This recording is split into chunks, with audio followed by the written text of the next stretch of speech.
Chapter 341. Tang Yun's grievance. Under Xiao Dan's tearful complaints and Wei's indignant explanation, Tang Yun's family finally understood the whole story. It all started with the two's financial aid. Xiao Wei and Xiao Dan were both from a small county near Songshan. They were neighbors since they were young and could be considered childhood sweethearts. They liked each other as they grew up, and their parents had tacitly agreed to the fact that they would be together in the future. However, there was an unforeseen event. Both families were poor and they were poor. They had to live frugally, let alone pay for school. When Wei and Dan were in elementary school, a few big bosses came to the village and offered financial aid to poor children. Everyone was overjoyed when they heard the news, and Wei and Dan successfully went through elementary school, middle school, and vocational school with the help of the same boss. They were about to graduate, and according to the agreement they made with the boss, they would work for free for a period of time after they turned 18 as repayment for their financial aid. Originally, this agreement was only a symbolic form. Many students in the village went to find their respective bosses for financial aid, and it was only for a period of time. It was considered as returning the favor. Little Wei and Little Dan thought that they would be the same, but they didn't expect that after they went to the big boss's company, the big boss took a look at Little Dan and made her a secretary, while Little Wei was assigned to be a security guard. Both of them were paid according to normal employee treatment. It was not easy to find a job these days. Little Wei and Little Dan found a formal job before they graduated, so they were naturally quite happy. While they were grateful to their boss, they also decided to work hard to repay their boss's kindness. But who would have thought that the nightmare would begin? The boss didn't have any good intentions in making Dan his secretary. He started drooling over her beauty and body the moment he laid eyes on her. Dan wasn't very pretty, but she was young, fresh, had good skin and a good figure. The boss was tempted and prepared to take her for himself. In the beginning, the big boss only expressed his intentions very subtly.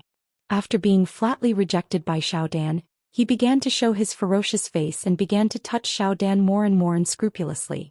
Dan naturally told her boyfriend Wei after being wronged, and in a fit of rage, Wei brought Dan to the boss and told him that they wanted to resign. They couldn't afford to offend him, but they could at least hide from him. They could quit, right? Wei wasn't stupid, he knew that they couldn't afford to piss off the boss. He heard that the boss had connections in both the underworld and the underworld, so he could only tactfully express his dissatisfaction and request to resign. As a result, the big boss turned hostile on the spot and said, "Resign? Impossible." According to the original contract, Lil Wei and Lil Dan had to work for the company for 3 years after they turned 18 before they could leave. Otherwise, it would be a breach of contract and they would have to pay for all the scholarships and interest. Of course, this contract was only symbolic at the beginning. Many students sponsored by other bosses did not go to work. They just regarded it as a kind of charity. But when it came to Dan and Wei, there was nothing they could do if the boss wanted to take it seriously. They were dumbfounded when they saw the contract, not knowing what to do. The boss had already torn off all pretenses, so he didn't hold back at all. He told Dan that if she became his mistress, she wouldn't have to pay back the money and would get a raise in the future. Wei, on the other hand, would continue working as a security guard and wouldn't have to resign. If she didn't agree, then he would return all the financial aid within 3 days. Wei and Dan were dumbfounded. Where were they going to get that much money in 3 days? The financial aid the boss had given them was at least 150,000. How were they going to pay it back? Wei had no choice but to contact a company that sold his kidneys to pay back the debt. He didn't want Dan to be wronged. He couldn't accept his girlfriend becoming someone else's mistress. Tang Yin's family knew about the financial aid, and they thought that Wei and the others were lucky to be helped by a rich boss. But now it seemed like it was a misfortune. "Auntie, please think of something. Wei can't sell his kidney. I heard that his body would be in terrible shape if he sold his kidney, and he wouldn't be able to do anything in the future." Dan was on the verge of tears as she looked at Mrs. Tang pitifully. She tried to persuade him, but Wei didn't listen. "Wei, don't do anything stupid. How about this? I've saved 20,000 kwai over the years. Use it first and I'll think of something else for you," Mrs. Tang said as she went to look for the bank book. "Auntie, it's okay. 20,000 isn't enough to do anything. That's money for my uncle's surgery, I can't just use it." Wei quickly stopped her. "Auntie, you know how close I am to Dan. I can't push her into the fire pit." However, what Xiao Wei said was the truth. He could not push Dan into the fire pit and he needed 150,000 yuan. No one else could help him. If Mrs. Tang had 150,000 yuan, she would have done her husband's surgery a long time ago, instead of dragging it out until now. Can you give Lin Yi a call? Borrow some money from him? Mrs. Tang hesitated as she looked at her daughter. Wei was the only son in her family, and they were counting on him to carry on the bloodline. Selling his kidney would be a problem for him to take care of himself in the future. Ah? Tang Yin paused, not expecting her mother to ask Lin Yi for a loan. It wasn't 3,000 or 5,000, it was 150,000. How was she supposed to ask for it? How was she supposed to pay it back even if she did? It was such a large sum and she couldn't possibly pay it back. Auntie, who's Lin Yi? Dan hadn't heard of the name before. Who in the world could borrow 150,000 in one go? He's your Tang Yin's sis boyfriend, he's pretty rich. Mrs. Tang explained. Mom, Lin Yi isn't my boyfriend, we're not related. Tang Yin blushed as she looked at her mother. How could she say something like that? He gave you a phone already, how is he not your boyfriend? Mrs. Tang was panicking as she looked at her daughter. Yin, you're not going to abandon your brother, are you? Are you going to watch him sell his kidney? Chapter 342. Being forced. He's your boyfriend, borrowing money from him is a good way to test him and see if he's sincere towards you. Mrs. Tang said. Look at Wei, he's willing to sell his kidney for Dan. What's wrong with Lin Yi lending you some money? Tang Yin bit her lip and looked at her father, hoping that he'd say something for her. Juqing, however, lowered his head, looking like a good old man who'd been bullied. Juqing was blaming himself for his uselessness as well. If he were successful in his career, the family wouldn't be in such a difficult situation. Sis, is brother-in-law really that rich? Wei couldn't help but ask after hearing his aunt's words. Who would sell their kidney if there was any other hope? Little Wei was forced to sell his kidney because he had no other choice. However, if he could solve the problem by not selling it, he would not be so stupid as to sell his kidney. Wei, don't listen to my mom, he's not your brother-in-law, he's just a classmate. Tang Yin felt conflicted as she looked at Wei's hopeful eyes. She knew that if she were to borrow money from Lin Yi, then their relationship would become complicated. But if she didn't borrow money, Wei would have to sell his kidney. Sis, why don't you ask him? Little Wei was sure that the person his aunt was talking about was his sister's boyfriend. Even if he wasn't, it wasn't far from the truth. Wei, it's not that I don't want to help you, but how am I going to pay him back? Do we even have money to pay him back? Tang Yin sighed. Sis, he'll become my brother-in-law sooner or later. You're already his woman, he won't force you to pay him back, right? Wei looked at Tang Yin.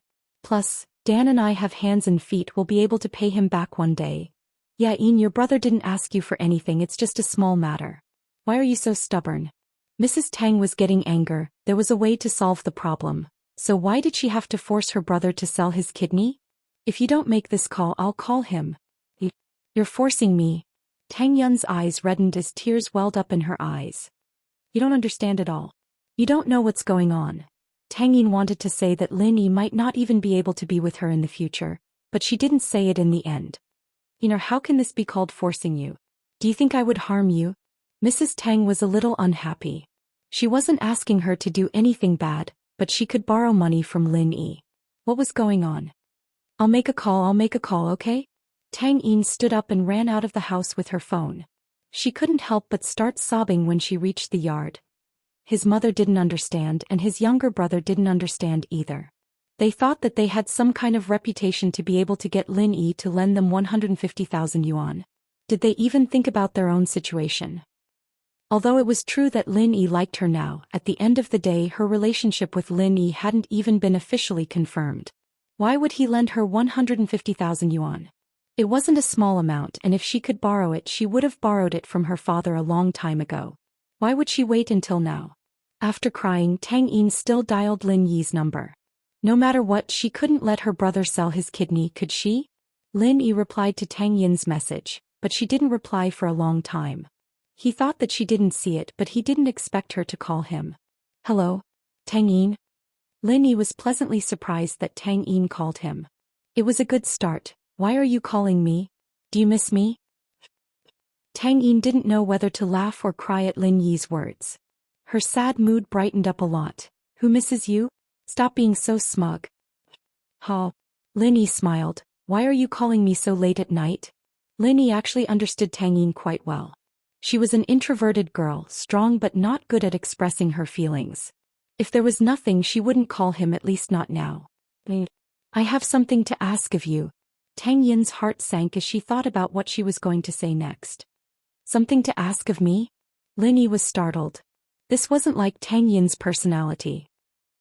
Can you lend me 150,000 yuan? Don't worry, I will definitely return it to you, I promise. Tang Yin hesitated and said her request, 150,000 yuan? Lin Yi was even more stunned. This was even more out of Tang Yin's character.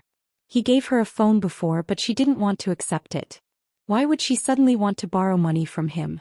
However, this indirectly meant that Tang Yin must have encountered some trouble that she couldn't resist. Otherwise, she would have to die to borrow money from him.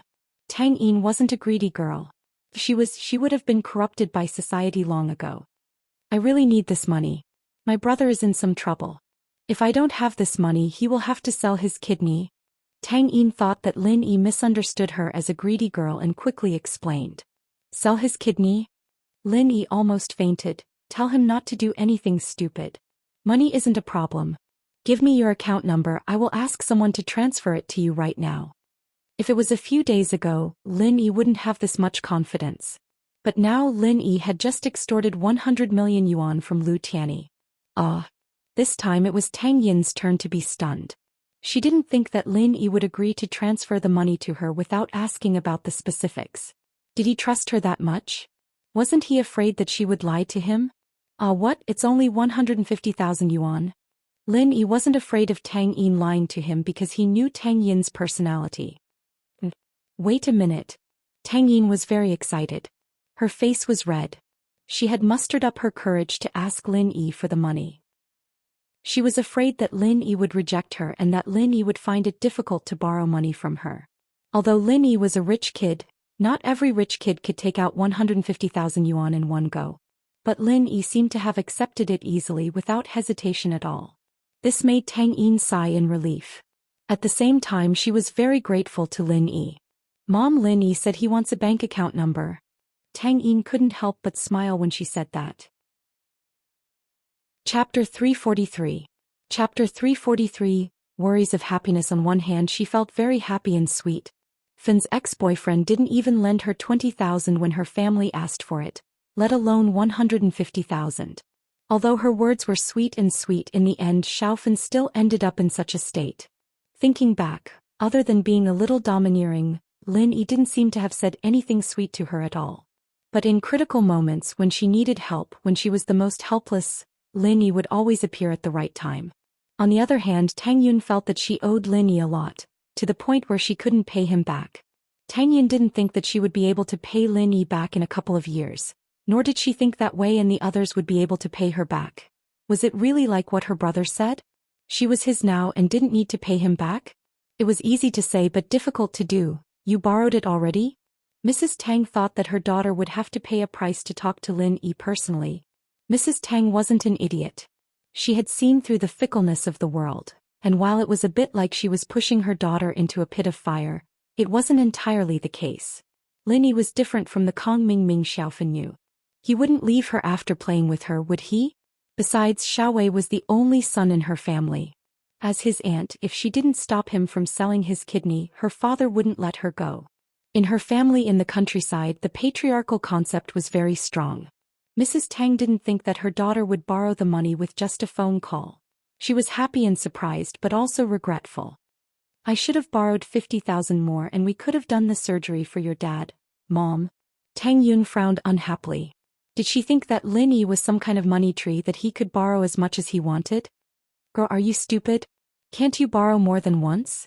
Mrs. Tang was thinking that the money couldn't be borrowed for free, so she might as well borrow more. Mom, what are you talking about? Tang Yun panicked. If you keep this up, I won't borrow anymore, not a single cent. All right, I won't say any more. Mrs. Tang looked at her daughter resentfully. She thought to herself, why can't my daughter see the light? Get more money when he likes you and you'll have money even if he doesn't want you anymore. Mrs. Tang couldn't be blamed for having such snobbish thoughts. Anyone would have the same thoughts if they had to support a family like this on their own. Mrs. Tang was really scared of being poor.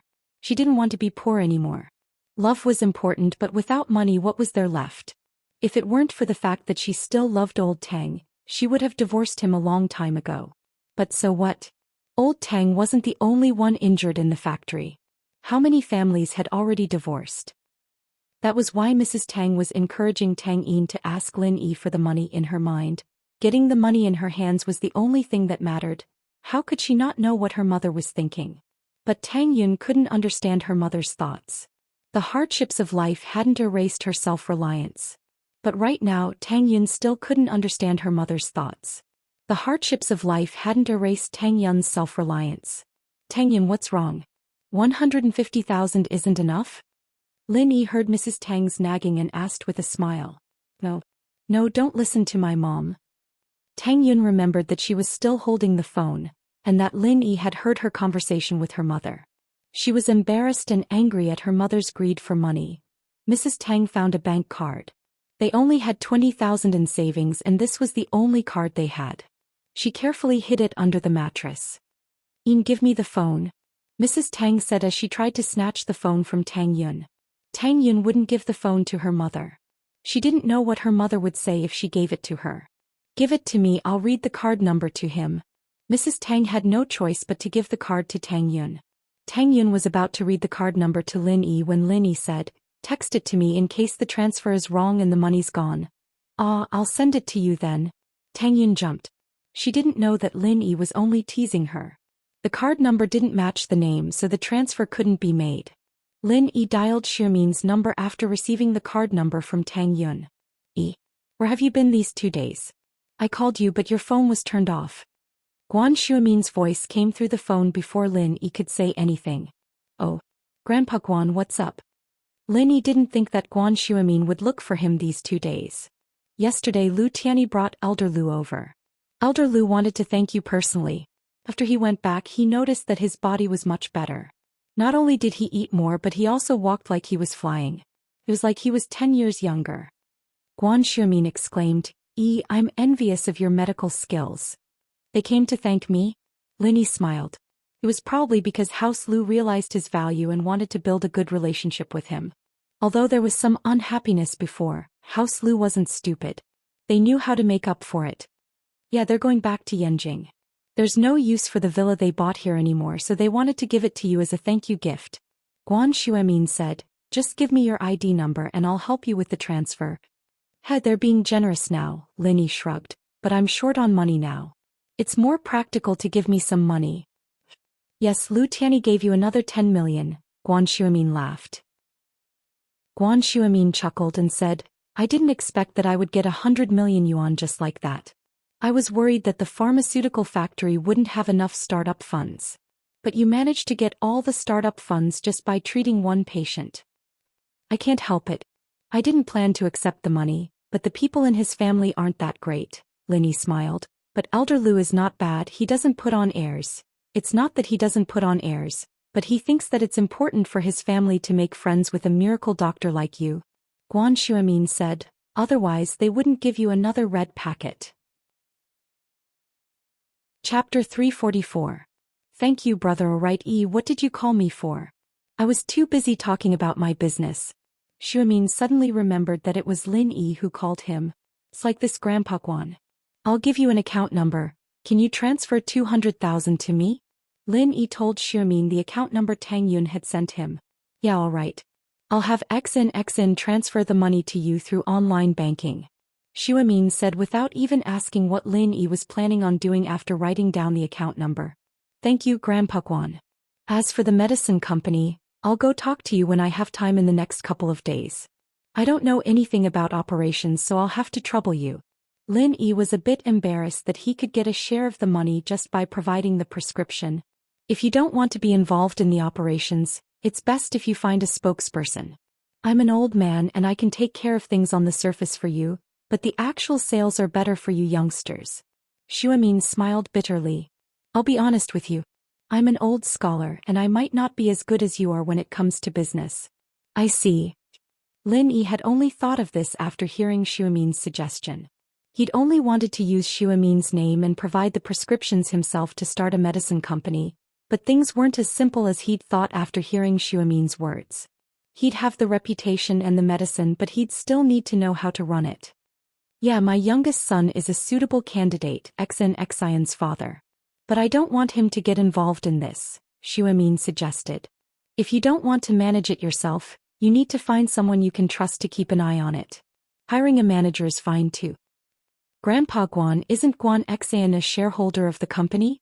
He can keep an eye on it for me. Lin Yi suddenly remembered that Guan Xian was a shareholder of the company as well, and so he turned his attention to her. Even if Xian is a shareholder, she still represents me. You'll need to find someone else to represent you. Oh right, if you have time, come over for a bit. I'll send some of the drugs to be tested and approved. Guan Xuemin smiled. No problem. How about this weekend? Lin Yi thought for a moment.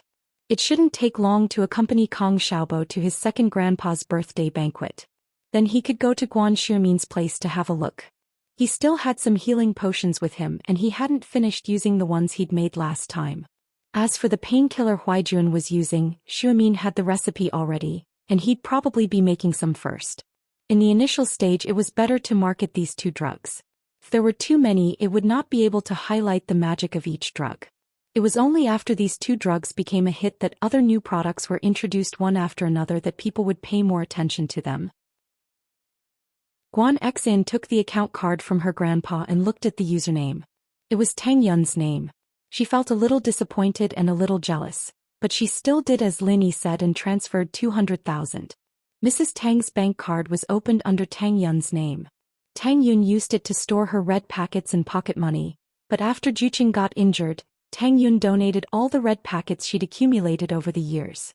Mrs. Tang was too lazy to open a new account, so she used Tang Yun's card as the family's savings card. Beep beep. A message notification sounded. This card was originally bound to Tang Juqing's phone. Juqing took out his phone and looked at the message. He was a little surprised. 200,000?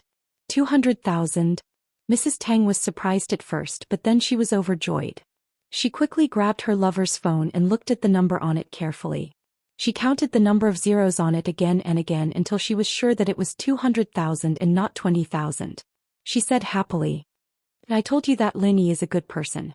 You only asked for 150,000, but he transferred 200,000 to you. It seems like he heard what I said just now. Tang Yun looked at her mother's happy face.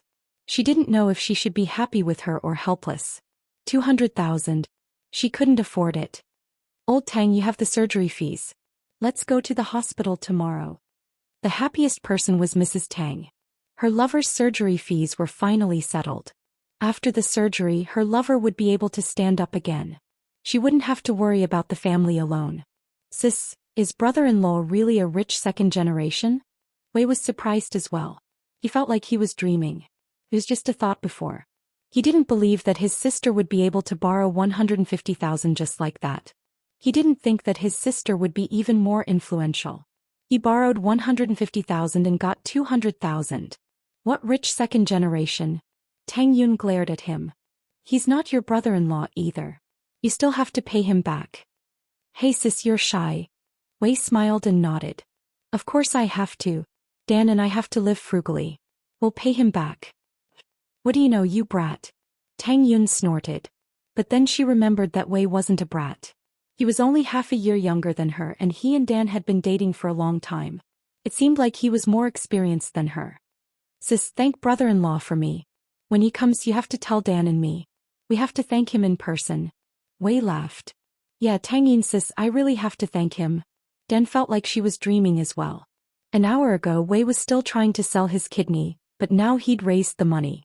Tang Yun's chest hurt as she looked at her mother and brother's happy faces. Was it right or wrong for her to do this? Was this what they meant by sacrificing herself for the happiness of the whole family? Tang Yun gripped her phone tightly as she walked out of the house. She went to the yard again and hesitated. But Lin Yi didn't call. Tang Yun was annoyed. Didn't this guy treat money like it was money? He transferred 200,000 and he didn't even call to check if it was in the account. What if he lost it? Tang Yun dialed Lin Yi's number again. Hello? Lin Yi? Tang Yun saw that Lin Yi didn't respond and asked. Lin Yi responded. What are you doing? Why aren't you talking? Tang Yun was confused. Drink some water, it's done. Lin Yi put down the cup in his hand. Tang Yun's call came in while he was drinking. Chapter 345. His own happiness. I got the money. Tang Yun whispered, thank you, huh? Then how are you going to thank me? Lin Yi could imagine Tang Yun's face right now, a beautiful girl standing in his yard, holding her phone carefully, talking to him in a low voice. As for how Lin Yi knew that Tang Yun was calling from the yard, it was because he heard the sound of crickets on the other side of the phone. Tang Yun didn't know what to do from Lin Yi's words. Her breathing quickened, her face flushed, and her nose beaded with sweat. You? How should I thank you? You're the one thanking me, why do I have to say it? Lin Yi could hear the nervousness in Tang Yun's voice and teased her. Then I'll kiss you? Tang Yun hesitated before asking timidly. Sure.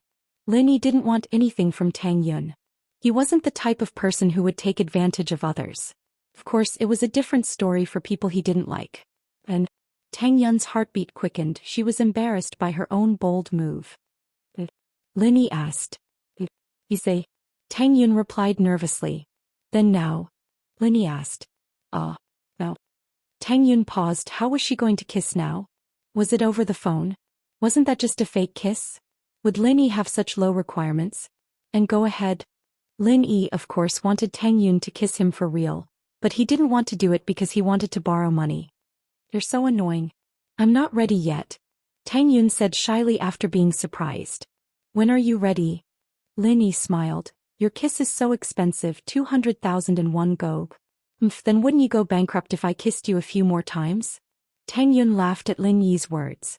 Yeah, I have to calculate how many times I can be kissed with my current money, Lin Yi said seriously. Then you do it. Tang Yun humphed. Right, why did you transfer me 200,000? Didn't your mother say that your father still needs surgery?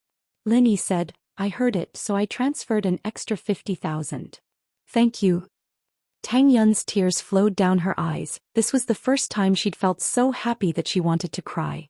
She didn't even say it, but he'd already said it for her. Was he really a gift from the heavens? All of a sudden, Tang Yun had the urge to spend the rest of her life with him. She felt that she had found the happiness that belonged to her, on the eve of her 18th and 19th birthday. It was a feeling of being cared for, protected, and held in the palm of one's hand. This moment of happiness was unforgettable. Tang Yun's hand was shaking as she held the phone. She gathered her courage and kissed the phone. Alright, this is for today, I still owe you one. I'll return it to you when I'm free. With that, Tang Yun quickly hung up the phone. Her body was burning up and her body was soaked in sweat. Phew. Tang Yun let out a long sigh of relief. She was embarrassed by her bold actions just now. She didn't dare to go back into the house immediately, afraid that her mother and the others would notice. She could only stand in the yard and calm herself down. A mosquito flew by, wanting to bite Tang Yun's fair skin. Tang Yun was so angry that she swung out her palm, wanting to kill the mosquito. Lin Yi, you're so annoying. Why are you so nice to me? I'll slap you to death. Mrs. Tang saw that Tang Yun went to the yard and didn't come back for a long time, so she told Wei to go check on his sister. Wei had just walked out of the house when he heard Tang Yun baring her fangs and claws, saying that she wanted to slap Lin Yi to death. Wei jumped as he looked at his sister. Is brother-in-law a masochist? He's so nice to you and you want to slap him to death? What do you know, you brat? Tang Yun didn't think that Wei would come out and hear her. She was embarrassed. Hurry up and go back. Oh, I get it. Hitting is affection, scolding is love. Dan always says that too. Wei nodded in realization. Tang Yun was so embarrassed that she wanted to find a hole to hide in. Wei happily went back with Dan. Mrs. Tang had already promised them that she would go get the money for them the next morning. Wei naturally pushed the matter of selling his kidney away.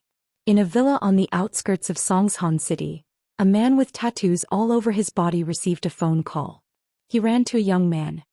When bro, we agreed to sell our kidneys, but that kid went back on his words. What? He went back on his words. The young man called when bro frowned. What are you doing?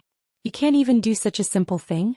If the Fire Wolf gang gets angry, even my father won't be able to bear the consequences. The supply of kidneys has decreased a lot recently. If this continues, my brother's supply will far surpass us. When bro, I don't want to either. But no one is selling their kidneys anymore. People are smarter now. They won't sell their kidneys unless they need money. The tattooed man explained carefully. Are you stupid? How many kidneys could there be in such a scattered manner? When I was studying abroad, I saw a large-scale kidney trafficking organization there. If no one is selling, why don't you find someone else to do it? When bro scolded. When bro, isn't this a bit too cruel? If we get targeted by the police, we'll be in big trouble. The tattooed man was shocked when he heard When bro's suggestion. Even when DeBro was here, he didn't dare to be this reckless. DeBro, your ass. My When bro is in charge now. Don't talk about my brother all the time. When bro sneered. If he didn't trick people to sell their kidneys on a large scale, would the supply of kidneys in Songshan be so tight now? Yes. The tattooed man accidentally blurted it out. He then remembered that although Brother Da and Brother Wen were biological brothers, they were in a competitive relationship. If you're afraid of the police, why don't you catch those beggars and homeless people? As long as they don't die, no one will care. When bro said in disdain. Who's the underground boss of Songshan? Contact him, I'll pay him a visit. The underground boss of Songshan is Li Tsihua, but he doesn't make the decisions. His boss is in the provincial capital. I don't know who he is, but I heard that he's quite powerful. The tattooed man introduced. When bro, are you going to visit him tonight? Chapter 346. An uninvited guest, yes. The tattooed guy nodded respectfully. When bro, where are you going tonight? Can I give you a ride? No need, I have some private stuff to do today. When bro waved his hand. Don't follow me. Yes, when bro. I'll get you a car then? The tattooed guy asked carefully. Well, drive that Ferrari sports car out for me. Brother Wen ordered. Tonight, however, there was an uninvited guest in Meng Yao's villa. The doorbell rang and it was Meng Yao who was upstairs lecturing Yushu. She was very displeased with Yushu for running around naked in the house. Shu, you're 19 already, you can't do that anymore. Do you understand? I understand, Yao Yao. Yushu nodded with a smile. Look at you, you're all smiles whenever I talk about you, but in the end that big bad guy Linny has it easy. Meng Yao glared at Linny. Be careful not to let him take nude photos of you. Let's see what you'll do then. Oof. Yao Yao, someone's ringing the doorbell downstairs. Should we go take a look? Yushu changed the topic again. What's there to look at? There's Linny running errands for us, what's the rush? Meng Yao didn't think much of it. Oof. It must be Faubert delivering food. I'm hungry, let's go downstairs. Yushu held her stomach, looking like she was about to faint. I'm starving. Meng Yao shook her head and pulled Yushu downstairs. Lin Yi heard someone ringing the doorbell, so he walked out of his room to open the door. He paused when he reached the yard because it wasn't Faubert, nor was it someone he knew. It was that Zhang Wen he met at the theme park the other day. Zhang Wen? Lin Yi blinked. Why was he here? Zhang Wen, on the other hand, saw that it was Lin Yi who'd come out to open the door. He was at Meng Yao's house? This gave Zhang Wen a bad premonition. He and Meng Yao had progressed to the point where they were living together? And in Meng Yao's villa? Did Pingzhan know about all of this? On the surface, however, Zhang Wen was still smiling warmly. He wouldn't reveal his true feelings. Isn't this Mr. Lin Yi? What a coincidence, you're here too. I live here. Lin Yi glanced at him and said faintly. How could Lin Yi not hear this guy's probing tone? What a coincidence. As expected, Zhang Wen's expression froze. He already had a bad feeling about this, but he was still hoping for luck. Now he was absolutely certain that Lin Yi lived here. Zhang Wen clenched his fist. He'd only been abroad for 3 years and someone else was already there? The former 4 young masters of Pine Mountain had been stolen just like that? Haha, so you're living with Yao Yao now, Mr. Lin. Zhang Wen felt like his heart was bleeding. Even if he won against Lin Yi, he'd still be marrying a second-hand woman. Are you here to check on me? Lin Yi frowned. Why did this guy have so much to say? What do you want? It's like this. You and Yao Yao saved me that day, so I came to thank you. Zhang Wen forced down the unhappiness in his heart and smiled as he raised the gift in his hand to Lin Yi. Look, I still have something. Let me in first. Lin Yi smiled coldly in his heart. Thank you. You probably didn't even know I lived here a minute ago. What are you thanking me for? You're here to pick up girls, so why are you being so fake? But Lin Yi didn't expose him. What the guy was here for didn't have much to do with him. Lin Yi opened the door and let Jiang Wen in. I wonder if Mr. Chu is home? Jiang Wen asked again after entering the room. Who are you here for? Lin Yi looked at Jiang Wen with disdain. Uncle Chu doesn't live here. Go to the company if you're looking for him.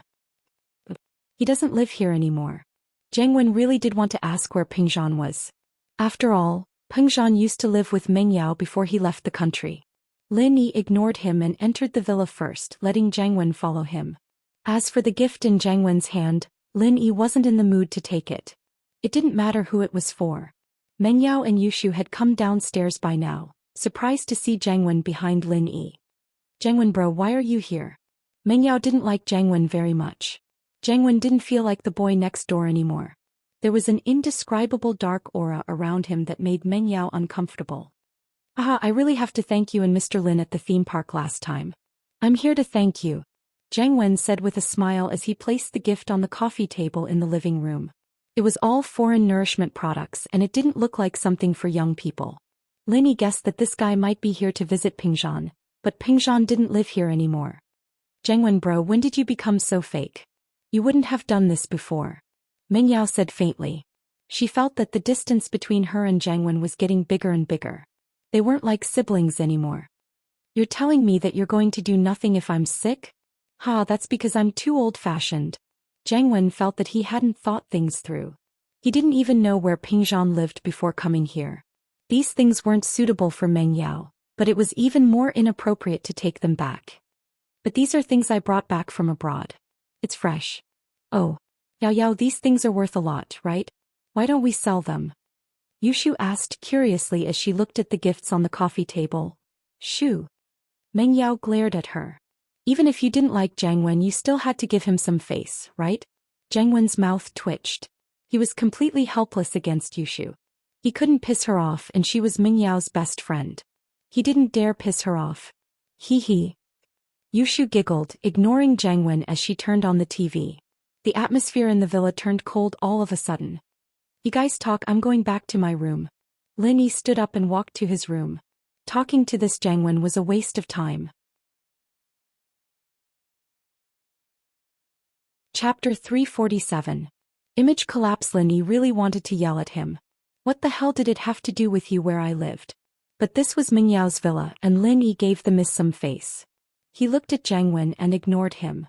Meng Yao naturally knew what Jiang Wen wanted to know, but couldn't be bothered to answer the question. But Jiang Wen evidently didn't have any self-awareness. He continued asking after Lin Yi didn't reply. Yao, don't you guys sleep together at night? Meng Yao frowned but Yushu spoke up first. I sleep with Yao. Jiang Wen almost teared up at Yushu's words. He wanted to say good person, really good person. Shu, Jiang Wen bro has known you for so many years and you've finally said something that makes Jiang Wen bro happy. You're just too good. Jiang Wen knew that his questions were a bit inappropriate, but he had to understand the relationship between Lin Yi and Meng Yao. This was related to his love after all. He couldn't be careless. So you're saying that Mr. Lin isn't your boyfriend? Jiang Wen could see something from Meng Yao's attitude towards Lin Yi. He felt that Lin Yi didn't seem like Meng Yao's boyfriend at all. Meng Yao frowned. Jiang Wen bro, what do you want to know? Meng Yao was getting annoyed as well. Wasn't he just trying to confirm her relationship with Lin Yi? Then I'll just tell him and let him leave as soon as he understands. Didn't Shu tell you very clearly last time? The more Meng Yao said, the more confused Jiang Wen got. Where did this Lin Yi come from? Was he really Meng Yao's boyfriend or not? To be honest, Jiang Wen didn't really believe Yushu's words. After all, the girl didn't even bat an eyelid when it came to lying. She said something about bodyguard and shield last time and that had a lot of different meanings. Jiang Wen didn't have the time to think about it last time at the theme park restaurant, but the way Meng Yao and Lin Yi looked at each other and didn't seem like a couple at all. So, Yushu was saying that Lin Yi was just Meng Yao's bodyguard? Or was it a shield to drive away those suitors? The more Jiang Wen thought about it, the more plausible it seemed. He wanted to pay a visit and get some information from Ping Zhan, but Ping Zhan wasn't here. He could only start from the person in question. I'm just asking casually. I don't have any other intentions. I'm just helping you check on him. Jiang Wen smiled. You're my lil sis, of course I'll help you take a look at your boyfriend. Oh, then take a look. Meng Yao was very annoyed. Jiang Wen hadn't been this annoying before, so why was he so impatient after coming back from abroad? Meng Yao could feel that Jiang Wen had feelings for her before, but Jiang Wen had never been this impatient before. Of course, Meng Yao misunderstood Jiang Wen. Jiang Wen was impatient because he saw his love rival. There weren't any suitors around Meng Yao that could be a rival, so Jiang Wen wasn't impatient at all. He thought that Meng Yao would be his sooner or later, and it didn't matter if it was sooner or later. But now, it was different. Lin Yi's appearance had completely messed up Jiang Wen's plans. He couldn't help but panic. From the looks of it, Lin Yi and Meng Yao didn't have a deep relationship yet. If he didn't panic now, wouldn't he be giving up? Alright. If that's the case, I'll invite Mr. Lin Yi out for dinner tomorrow night. I want to thank him for saving my life, and I also want to help you check on him. Jiang Wen said. Yao Yao, what do you think? Give your guy a break. He can go if he wants, what does it have to do with me? Meng Yao said nonchalantly. Alright, I'll go talk to him. Jiang Wen heard Meng Yao's words and felt relieved. Meng Yao didn't care about Lin Yi at all. It meant that the two weren't as close as he thought. With that, Jiang Wen stood up and walked towards Lin Yi's room. He knocked on the door and Lin Yi opened it to see Jiang Wen. What do you need? Haha, it's like this. Are you free tomorrow night? I'll treat you to dinner to express my gratitude. Jiang Wen smiled as he patted Lin Yi's shoulder. What do you think, Mr. Lin? Do me the honor? You're treating me to dinner? Lin Yi looked at Jiang Wen like he was an idiot. Do you have too much money to burn? I'm not going. Jiang Wen was a little embarrassed by Lin Yi's words. Mr. Lin, Yao Yao agreed to it. Are you saying that because you're afraid that she won't? That was what he said, but Jiang Wen was feeling a little disdainful inside. Who the hell was this guy? Trying to steal Meng Yao from me? If I don't show you what I'm capable of, you country bumpkin wouldn't know your place. The miss agreed. Lin Yi paused and looked at Meng Yao. She nodded at him. Lin Yi had no choice but to say, all right, tomorrow then. Where are we eating? Meng Yao actually didn't want Lin Yi to eat with Jiang Wen. Whether they ate or not had nothing to do with Meng Yao. The problem was that she was really annoyed with Jiang Wen. He kept asking questions in front of her. She might as well let him ask Lin Yi tomorrow. She needed to leave as soon as possible. She still needed to rest. Tomorrow night at 6, I'll wait for you here on time. We'll decide on the location tomorrow. Jiang Wen was even more confused. This Lin Yi didn't seem like someone who took orders from others. Why did he agree without a second thought when Meng Yao asked him to go? Could it be that this guy was really just a bodyguard and not Meng Yao's boyfriend? At that thought, Jiang Wen felt that it was very possible. Yushu's words couldn't be trusted, and Lin Yi might really have nothing to do with Meng Yao. Lin Yi nodded. If this guy wanted to treat, then so be it.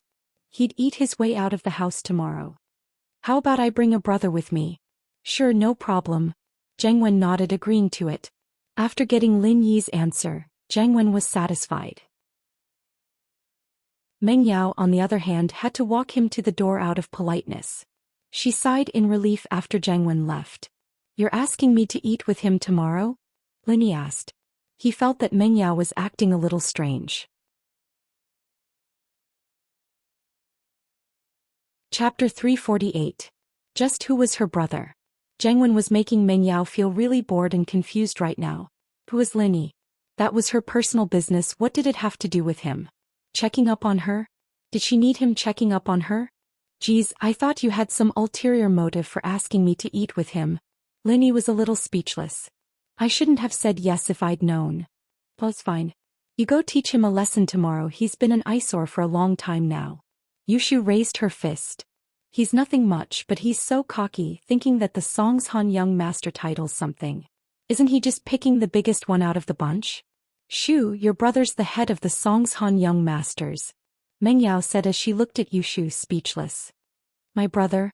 I don't think he's as strong as Shield Bro. He can't even handle that Lingshan girl. One word from Shield Bro and that Song girl's so obedient. Yushu said excitedly at the mention of Lingshan. Shu, why do I get the feeling that Yutian isn't your real brother but Lin Yi is?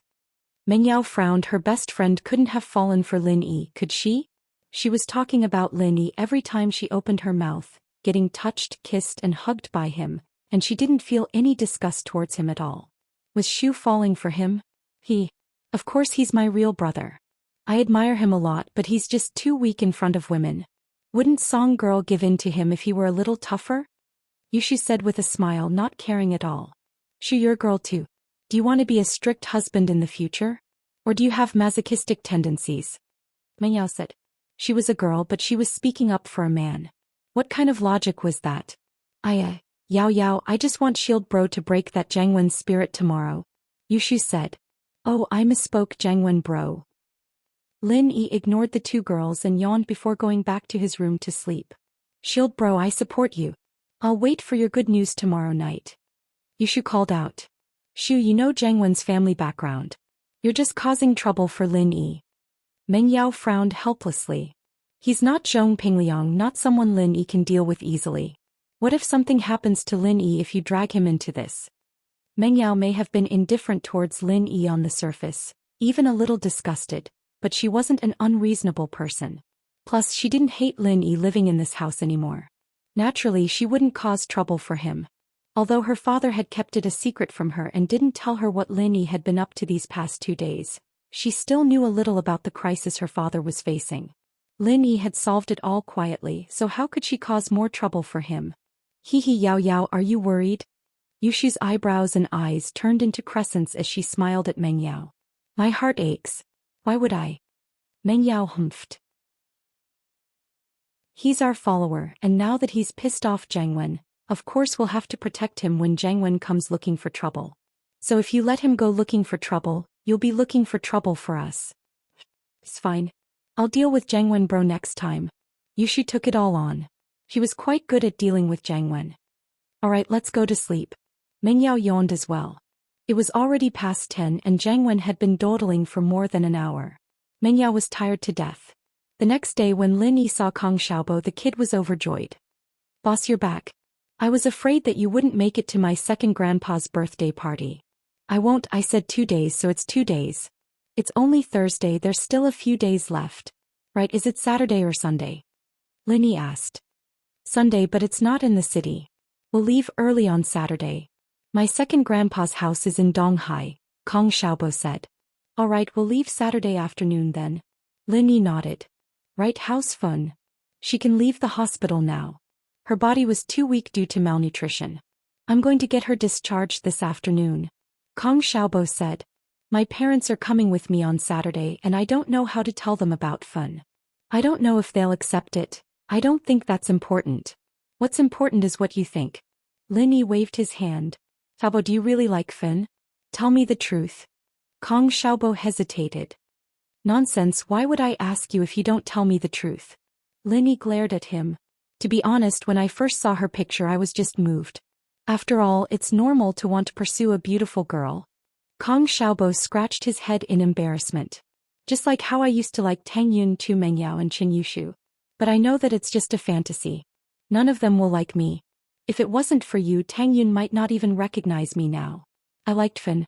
At first, I sympathized with her because she's too pitiful and lovable. So I couldn't help but want to give her more care and love.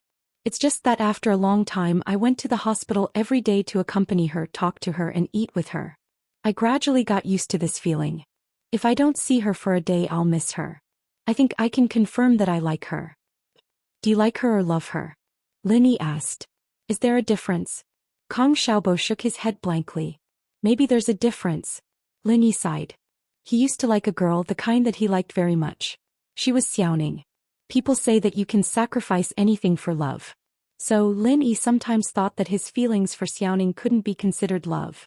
But if it wasn't love, why would he always think of her? Was it the rules of the industry that restricted him? He had to abide by his professional ethics, or he didn't have the courage to take that step. Maybe it was both. Or he couldn't give Xiaoning the life she wanted. At least he couldn't give it back then. But now. Lin Yi shook his head. Although he knew that escaping wasn't the solution, he had chosen to escape all these years. It was even more impossible for Lin Yi to take that step. Chapter 349. Tang Yun's treat. There are 2 ways. Lin Yi's thoughts were pulled back to reality by Kong Xiaobo's words. He shook his head, not wanting to think about those things anymore. At the very least, there was a huge disparity between his status and Xiaoning's. Although he had 100 million and a share of Pingzhan Industries, it was nothing compared to Xiaoning's family background. What way? Kong Xiaobo was overjoyed. First, you tell them the truth and try to get their understanding. Lin Yi said. I don't think that's possible. Kong Xiaobo's face was bitter. I wouldn't be worried if I could convince them. Second, don't say that Xiaofan is your girlfriend. Just say that she's your classmate. I won't bring Tang Yun and Xiaofan will come with me. They won't suspect anything then. Lin Yi said. That's a good idea. But if Tang Yun doesn't go, can Xiaofan go? Kong Xiaobo was hesitant. That depends on what you tell Xiaofan. Lin Yi patted Kong Xiaobo's shoulder. Let's go to the classroom. Pin Liang was very depressed today. He knew that his uncle had left Pingzhan Industries, and he didn't know how he felt about his uncle's failure. Was it disappointment or was it something else? Pin Liang realized that he was even a little excited. Subconsciously, he didn't want Pingzhan's position to be taken away by his uncle. If that happened, even if he got Mengyao, House Zhong would just be his uncle's subsidiary. But now if he got Mengyao, House Zhong would soar. Mengyao was Pingzhan's only daughter and he would become his only son-in-law. How could he not transfer some of the shares to him? And so, thinking about his bright future, Pin Liang was filled with hope and fighting spirit. However, he didn't know where to start. He couldn't write the letter of blood. Every time he wrote it, he would lose a lot of blood. If this continued, he would lose too much blood and faint. Xiaofu, on the other hand, didn't dare come up with any random ideas. Pin Liang had asked him a couple of times, but Xiaofu kept saying that he'd think of something else. The two of them sank into depression once more, and it seemed like they wouldn't be harassing Mengyao again until they came up with a plan. During the last class of the morning, Lin Yi received a message from Tang Yun asking him what he was doing at noon. Lin Yi replied with a text message telling her that he had nothing to do at noon and asked if she was busy. Tang Yin replied after a while. Wanna go to the cafeteria together? Huh? Lin Yi couldn't help but smile as he looked at Tang Yun's message. Did Tang Yun finally open up to him? Did he take the initiative to ask me out for a meal? Although part of it was because of the 200,000 yuan yesterday, if Tang Yun didn't accept him from the bottom of her heart, she wouldn't take the initiative to ask him out for a meal. Tang Yun wanted to borrow money and he believed that as long as she asked, there would be a lot of rich secret admirers in the school who would take the initiative to ask her out. At noon, Kong Xiaobo was going to the hospital to handle the discharge procedures for Xiaofan. He also wanted to talk about going to the birthday party this weekend. Lin Yi, on the other hand, accepted Tang Yun's invitation and came to the shade of a tree next to the field. Tang Yun didn't want to wait in front of the cafeteria, so she asked Lin Yi to wait here. This was the place where the two of them had their first date. It wasn't really a date, but Tang Yun had some special feelings for this place. It was also at that time that Lin Yi held her hand and announced in front of Zhou Ruoming and Wang Jifeng that she was his woman. Tang Yun was a bit nervous. She held the meal card in her hand and couldn't sit still. The 5th class in the morning was a test. Tang Yun handed in her paper first and waited under the tree. She waited for a long time but she didn't see Lin Yi. Tang Yun looked at her phone. Could it be that Lin Yi sent her a text and she didn't receive it? But it didn't seem possible. Just as Tang Yun was getting anxious, she saw a boy running towards her. Tang Yun smiled and waved at Lin Yi. If it was before, Tang Yun wouldn't dare to do something like this in school. The school rules were very strict. But now the school rules were useless in front of Tang Yun. Wang Jifeng didn't even care about her and Lin Yi. What was there for her to be afraid of? Tang Yun even had a little rebellious in her heart. She had been a good student for so many years and she could finally let loose like those bad students. Did you wait long? Lin Yi saw a layer of sweat on Tang Yun's forehead. It was obvious that she had waited for a while. Not really. The last class was a test, so I handed in my paper first. Tang Yun said shyly as she combed her hair. Then why didn't you text me? I would have come out earlier. He'd gotten used to skipping class, the dean had already given him a warning, and the teachers of the other subjects didn't bother with him, thinking that he was some rich young master who was here to kill time. It's fine, Tang Yun shook her head. I'll treat you. You treat me? Lin Yi looked at Tang Yun surprised. Don't look at me like that. I can only treat you to the cafeteria. Tang Yun raised the cafeteria card in her hand. All the money at home was used for my dad's surgery. Although there might be some left over, it's hard to say if we still need money in the future. So if you want me to treat you to a big meal, We'll have to wait until I earn my own money. No, my cafeteria card has a lot of money in it.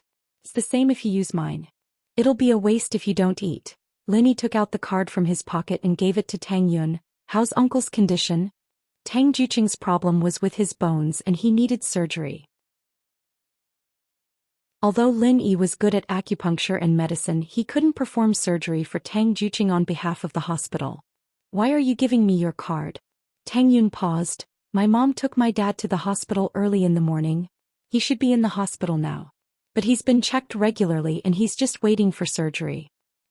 I don't usually eat at the cafeteria and I'll eat with you in the future, so I'm giving you my card, Lin Yi said. Is there anything I can help with at the hospital?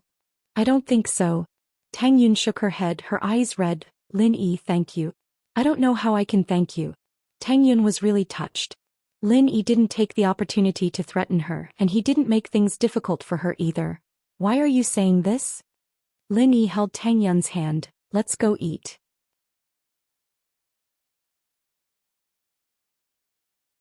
Chapter 350. Chapter 350. Ward and surgery. Lin Yi and Tang Yun's relationship had spread throughout the school. Their relationship wasn't a secret anymore, and Lin Yi announced that Tang Yun was his woman in front of Wang Jifeng. This kind of shocking effect made all the guys and girls who had secret relationships jealous. Quite a number of girls told their boyfriends that they'd be willing to do anything if their boyfriends could confess to them in front of Wang Jifeng like Lin Yi did. The male students who had bad intentions wanted to turn into Lin Yi immediately, but no one dared to do so after thinking about the consequences of confessing.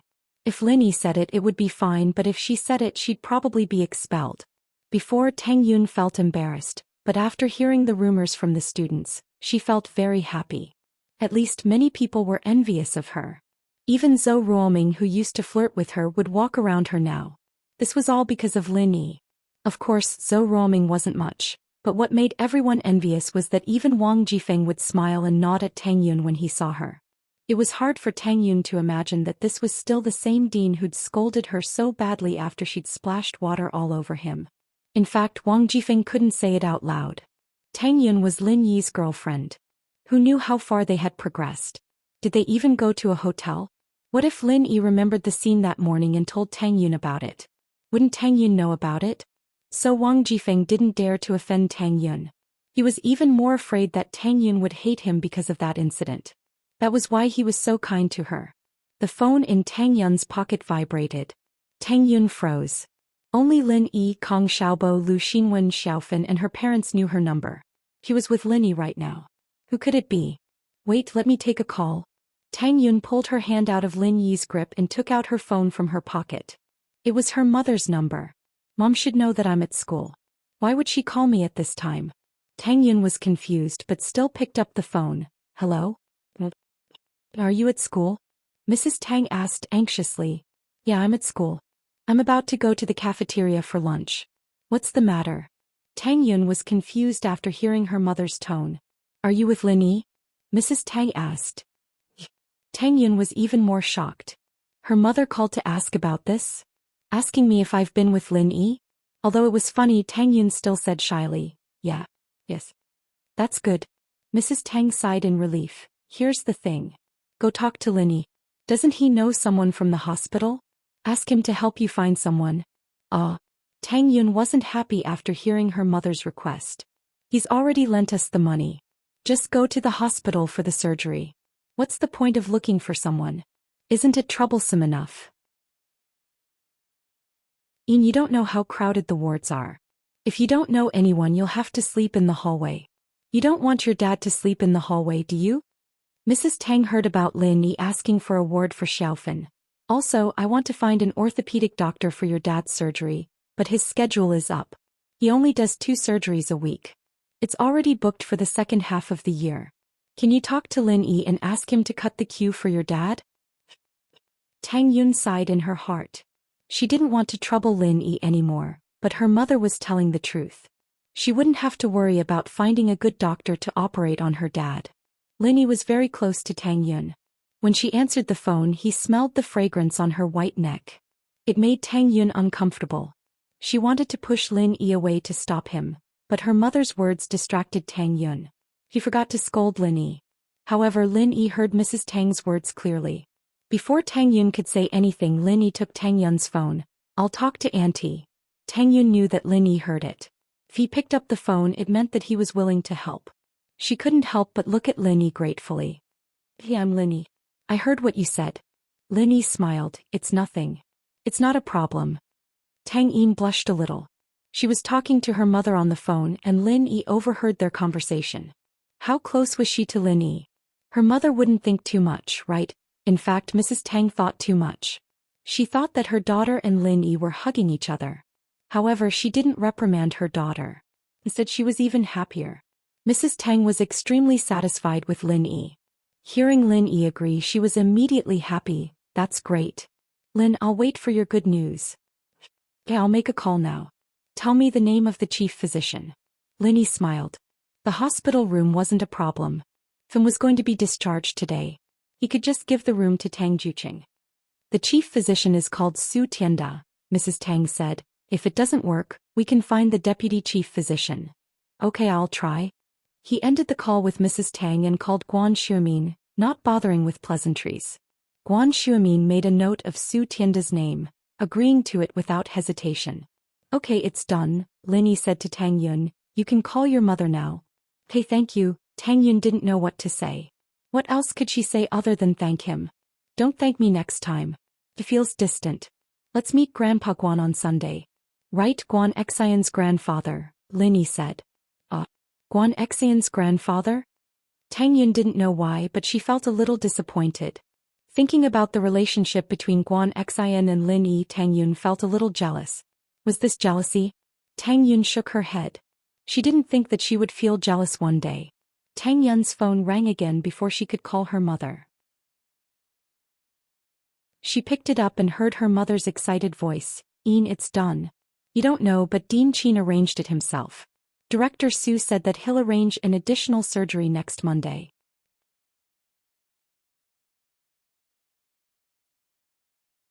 Chapter 351. A short period of silence. "Ian, what's wrong? Why don't you look happy?" A mother knew her daughter's mood. Mrs. Tang immediately noticed that something was wrong with Tang Yin's voice. "It's nothing." Tang Yin shook her head. "Mom, can you handle the paperwork for Dad first? I'll go see you guys after school tonight." "Alright, go eat with Lin then. It's already 12, you guys better eat before you starve." Mrs. Tang didn't ask much as she hung up and happily went with Dean Chin to handle the paperwork. Wang Xueming had spoken to Mrs. Tang about the medical fees. Naturally, Mrs. Tang was exempted from the medical fees, and Dean Chin was given some benefits within the scope of his duties. "What's wrong? Are you unhappy?" Lin Yi glanced at Tang Yun and smiled. "Oh, no." Tang Yin naturally wouldn't admit what she was thinking.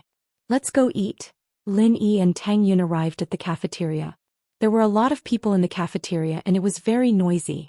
But those who saw Lin Yi automatically made a path for them. Lin Yi had already surpassed the Big Four in school. Pin Liang and Zhou Ruoming had been beaten up so badly that they didn't even dare fight back. Who would dare mess with someone like that? Tang Yin ordered 2 vegetable dishes and a meat dish, along with half a kilo of rice. The two found a table and sat down. There were already 2 students eating at the table, but when they saw Lin Yi, they quickly gulped down their food and moved away. Lin Yi was speechless. He didn't think that his notoriety would reach this point. In fact, Lin Yi hadn't done anything bad, nor was he a bully like Zhou Ruoming. All he did was teach Zhou Ruoming and Pin Liang a lesson. He didn't do anything else, did he? Tang Yin put the food on the table and realized that she'd been in too much of a rush. There were a lot of people in the line, so she just ordered half a kilo of rice. It was a little hard to eat now. Tang Yin wanted to get another bowl, but was afraid that Lin Yi would think that she didn't like eating with him. She was hesitating when Lin Yi spoke up. "Let's eat together. You don't mind, do you?" "Yeah." Tang Yin shook her head. Since Lin Yi said that, she couldn't go get another bowl. She was a little shy, but she still agreed. Tang Yin carefully ate the other side of the rice, feeling countless eyes on her. There were couples eating in the cafeteria, but very few dared to eat a plate of rice in public. Lin Yi and Tang Yin didn't think about eating a plate of rice before. It was only because of their carelessness that they ended up in this situation. In fact, there weren't many students who dared to look at him directly. Who would want to mess with him? If they looked at him for too long and he misunderstood that they were interested in Tang Yun, it wouldn't be worth it to get beaten up. Tang Yun didn't have a big appetite. She ate a little and was full. She quickly put down her chopsticks and looked around. Seeing that no one was looking, she let out a sigh of relief. But now it wasn't a matter of whether she hated Lin Yi or not. It was a matter of whether Lin Yi hated her or not. She didn't eat much and was already full. The rest of the rice would be Lin Yi's. He must eat the part that she ate. Did this count as an indirect kiss? Tang Yin felt like she had a little white rabbit in her arms. He jumped up and down. She was a little shy but also a little excited. She thought about what she said on the phone last night. She still owed him a kiss. In what form and in what way would this kiss be given to him? Back in the hospital, Lin Yi only asked Tang Yin to kiss his face. But now that their relationship was a step closer, would he kiss her on the mouth? Tang Yin didn't dare to think about it, but she didn't feel any repulsion. She used to feel disgusted when she saw the male and female characters kissing. If a man kissed her on the mouth, she would feel disgusted. But now she didn't feel like vomiting. Instead, she was looking forward to it. Lin Yi was afraid that Tang Yin wouldn't have enough to eat, so he ate very slowly. But after Tang Yin finished eating, he cleaned up everything on the table. Tang Yin was stunned. Are you full? Tang Yin didn't think that Lin Yi had such a big appetite. He didn't look fat, but he ate so much. I'm full, Lin Yi nodded. Then, let's go back to class?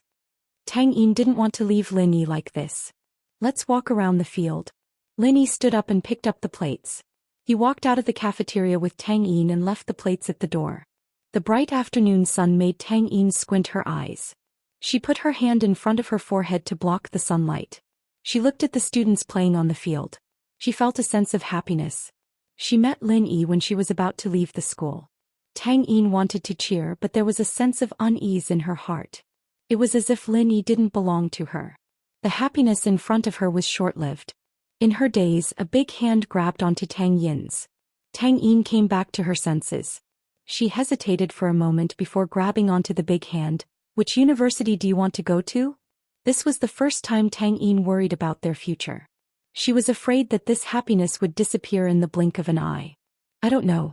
It doesn't matter to me. Lin Yi shook his head. He would go wherever Meng Yao went.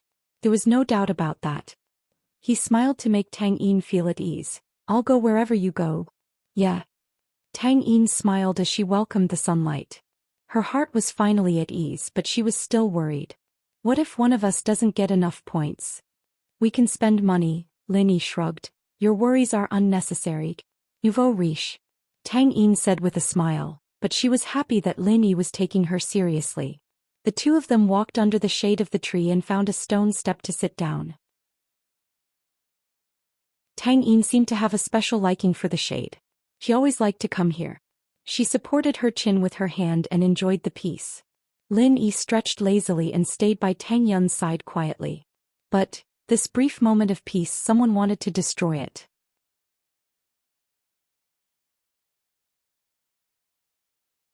Chapter 352.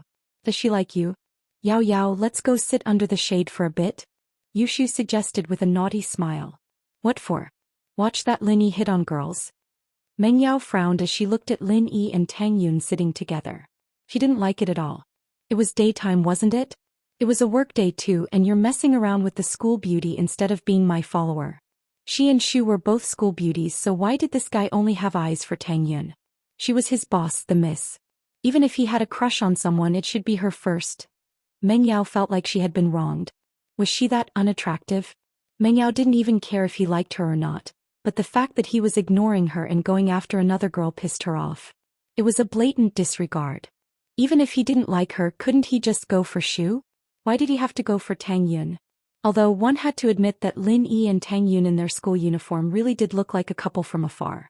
Perhaps they were a couple after all. Haha, let's see how he hits on girls, we'll learn from him. Yushu nodded. Shu, we're girls, we can't hit on girls. Our sexual orientation is fine, otherwise we'd be a couple a long time ago. Meng Yao looked at Yushu speechlessly. Oh, let's go see Tang Yun then, let's learn how to hit on handsome guys. Yushu was just finding an excuse to keep Meng Yao company to satisfy her curiosity. Is Lin Yi a handsome guy? Do I even need to hit on him? Meng Yao curled her lips. I don't like him at all. But she still walked towards Lin Yi with Yushu despite her words. Lin Yi couldn't help but smile bitterly when he saw the two misses walking towards him. These two girls were probably here to cause trouble, and it seemed like Yushu had tricked Meng Yao into coming here. With her personality, there was no way she'd get involved in something like this. Yazis, the shade here is very cool. Yushu pulled Meng Yao to the steps under the tree, but the steps were occupied by Lin Yi and Tang Yun. Yushu didn't have a place to sit. Hey Arrow. Move over a little, give me the shade. Yushu almost said shield brogue when she opened her mouth, but luckily she stopped herself in time. She couldn't expose her relationship with Lin Yi in front of outsiders, or Yao Yao would be pissed. Tang Yun was a little annoyed by Yushu's overbearing words. We were under the tree first, why should we give it to you? But a few days ago when she went to see Lin Yi, Yushu had asked her about it passionately, so Tang Yun didn't want to get angry. But Lin Yi didn't seem to hear anything and didn't move an inch. Tang Yun on the other hand was starting to panic. Lin Yi's reputation had surpassed the Big Four, but even the Big Four didn't dare mess with Yushu. She was an existence that transcended the Big Four, and even Pin Liang and Zhou Ruoming were quite afraid of her. Tang Yun had heard about how Wu Shaoqin had been punished for talking bad about Yushu, and so she was a little afraid that Yushu would take revenge on Lin Yi. Why don't we go? Don't mind them. Lin Yi had already guessed that Yushu was here to mess around, and he didn't want to bother with her. He'd leave her alone for now and she'd leave later if she got bored. Yushu was a little depressed that Lin Yi didn't work, but she didn't want to expose her relationship with Lin Yi. She could only look at Meng Yao pitifully. There's a tree over there, let's sit there. Meng Yao wouldn't fight with Lin Yi like Yushu did. Yao Yao, but I like it here. Yushu didn't want to leave. She hadn't heard what Lin Yi and Tang Yun were talking about yet. Then you stay here, I'm leaving. Meng Yao felt a little awkward. What was she supposed to do when Lin Yi was hitting on a girl here? Oh okay. Yushu said as Meng Yao started walking away. She could only follow her to the shade on the other side of the tree. Meng Yao found a clean stair and sat down. She took out her MP4 and started watching an episode of Pleasant Goat and Big Big Wolf with Yushu. Yushu, on the other hand, kept her eyes on the MP4 and glanced at Lin Yi from time to time. She wanted to see what he was doing, but he was still as lazy as ever. He wasn't flirting with Tang Yun either. She lost interest and turned her attention back to Meng Yao's MP4. What are they doing? Why are they acting so weird? Tang Yun didn't understand what was going on with Yushu. She came over to scold Lin Yi and then left. What was going on? You mean Yushu? Don't bother with her. That girl is always crazy. Who knows what she's doing all day long? Lin Yi shrugged. Tang Yun looked at Lin Yi oddly. Her instincts told her that Lin Yi was hiding something from her, but she didn't know what it was. Are you close with her? She's in our class, of course I'm close. Lin Yi nodded vaguely. He likes you? Tang Yun's words were shocking. Wah. Lin Yi's eyes went wide as he looked at Tang Yun, shocked. What did you say? She likes me? Yushu did confess to him, but it was all fake. He didn't think that Yushu would like him. The girl was a little immature, probably not at the stage where she'd like guys yet, right? Yushu was a little too young for that. It's nothing. Tang Yun shook her head. It was just a sudden feeling. She thought that Yushu coming and leaving for no reason was weird. But it didn't make sense. How could she like Lin Yi? Yushu and Meng Yao weren't too far. Lin Yi was in no mood at all. He felt like he was being watched by his boss. He stood up dispiritedly. Let's go back to class, okay? Tang Yun felt embarrassed with two people watching them. She stood up after hearing Lin Yi's words.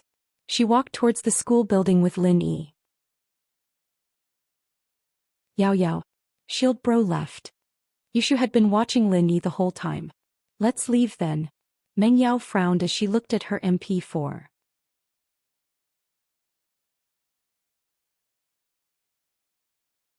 Chapter 353. Chapter 353. The misconcern after school. Lin Yi drove Tang Yun to the hospital before driving back to the villa. Jiang Wen's car was already waiting outside the villa. Lin Yi parked the car in front of the villa and greeted Meng Yao. Meng Yao was the one who agreed to the dinner with Jiang Wen tonight, so she didn't say anything. Meng Yao spoke up suddenly when Lin Yi walked to the door. Don't drink so much and don't go to those dirty places. Lin Yi paused. He didn't think that Meng Yao would care about people. Her tone was commanding, but Lin Yi could hear the concern in her voice. It's nothing, do whatever you want. Meng Yao turned her head away, ignoring Lin Yi. Meng Yao could vaguely guess what Jiang Wen was planning to do. Meng Yao didn't usually participate in the activities of these rich kids, but she had some understanding of their methods, especially with a little spy like Yushu. She wasn't a stranger to what Jiang Wen and his people were doing. This was also why Meng Yao didn't have any other feelings for Jiang Wen other than that of a sister. Drinking and playing with women all day, and now he wanted her as his girlfriend? Why? Don't worry, I'm actually a good girl. Lin Yi smiled and left the villa. Chill bro, you go teach those two a lesson. I'll cheer for you, make sure to embarrass them. Yushu waved her fist. I'll try my best. Lin Yi nodded. Even if Yushu didn't say anything, Lin Yi would have taught this annoying Jiang Wen a lesson anyway. He didn't want him to bother him all the time. After Lin Yi left, Yushu spoke up. Yao Yao, I have some big news for you. Oh? What did you hear when you went out? Meng Yao sent Yushu out as a spy again. Lin Yi could sense her, but Jiang Wen might not be able to. So Yushu heard everything Jiang Wen said. Jiang Wen bro and Taizao bro said that they're going to order a chicken for Shield bro, and they're going to record it and mail it to your dad to ruin his reputation. Then you can break up with him. Yushu said. Chicken. Meng Yao blinked, ordering a chicken? Only then did she realize that Yushu was using a demonstrative pronoun. She thought it was a dish from the restaurant. She blushed and said, Shu, don't say such ugly words. Call her miss. Oh, that's a prostitute. They went to find a prostitute for Shield bro. Yushu nodded.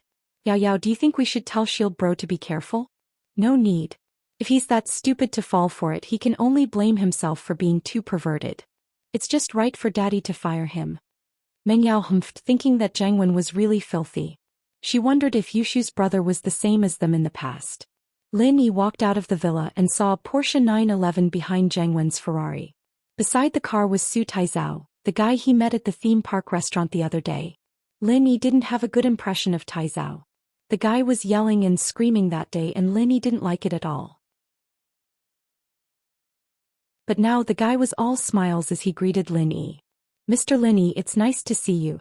Thank you for what you did for Bro that day. Lin Yi waved his hand and ignored him. Jiang Wen walked up to him. Bro Lin, I didn't expect you to be in the same class as Yao Yao. Jiang Wen had already found out that Lin Yi was Meng Yao's classmate, so it was natural for him to call him Lil Bro Lin according to their age. I guess so.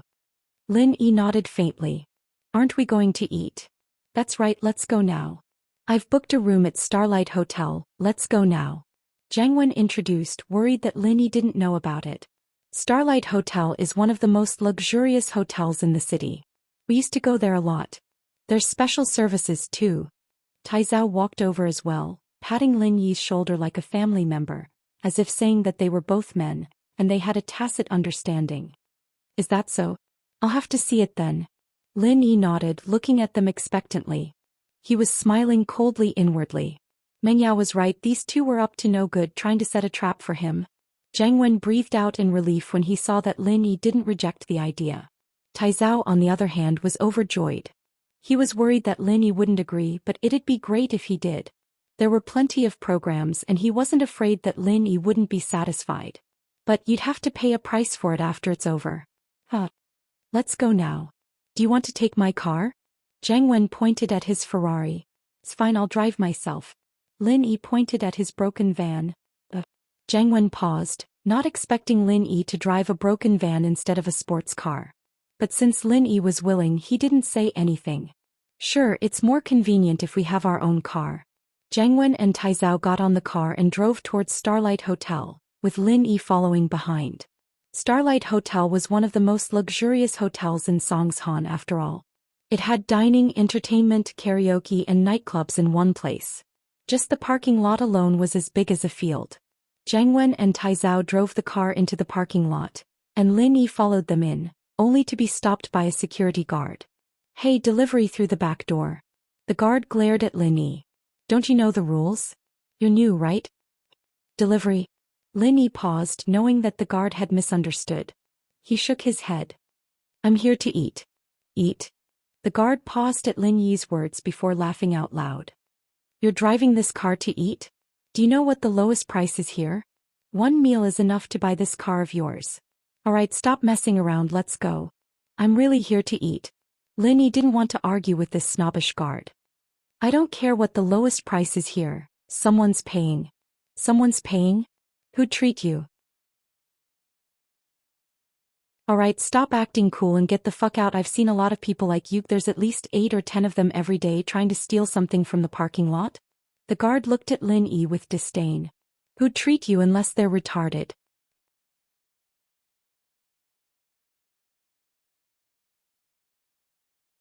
Chapter 354. Chapter 354. Zheng Wen's ploy. After all, the people he interacted with were all rich people, and it was only natural for him to feel a sense of superiority. He felt like he was the cream of the crop and he looked down on the poor. The security guard would bow and scrape to those who drove luxurious cars, but Lin Yi's old car made him think that he was a wolf in sheep's clothing. Who the hell are you calling an idiot? Taizao slapped the guard's face. He and Zheng Wen had parked the car, and since they hadn't seen Lin Yi following them, they ran to the entrance of the parking lot, only to hear the guard calling him and bro idiots. Taizao was furious. The guard didn't know why Taizao had hit him, but he saw that Taizao had branded clothes all over him, and that he'd come from the parking lot as well. He was a VIP here and he didn't want to piss him off. I wasn't calling you an idiot. You're still fucking lying? Taizao slapped the guard again. I'm treating him to a meal and you're calling me an idiot? You think I didn't hear that? The guard froze, not expecting someone to treat someone with a broken van. Zheng Wen walked over as well, frowning.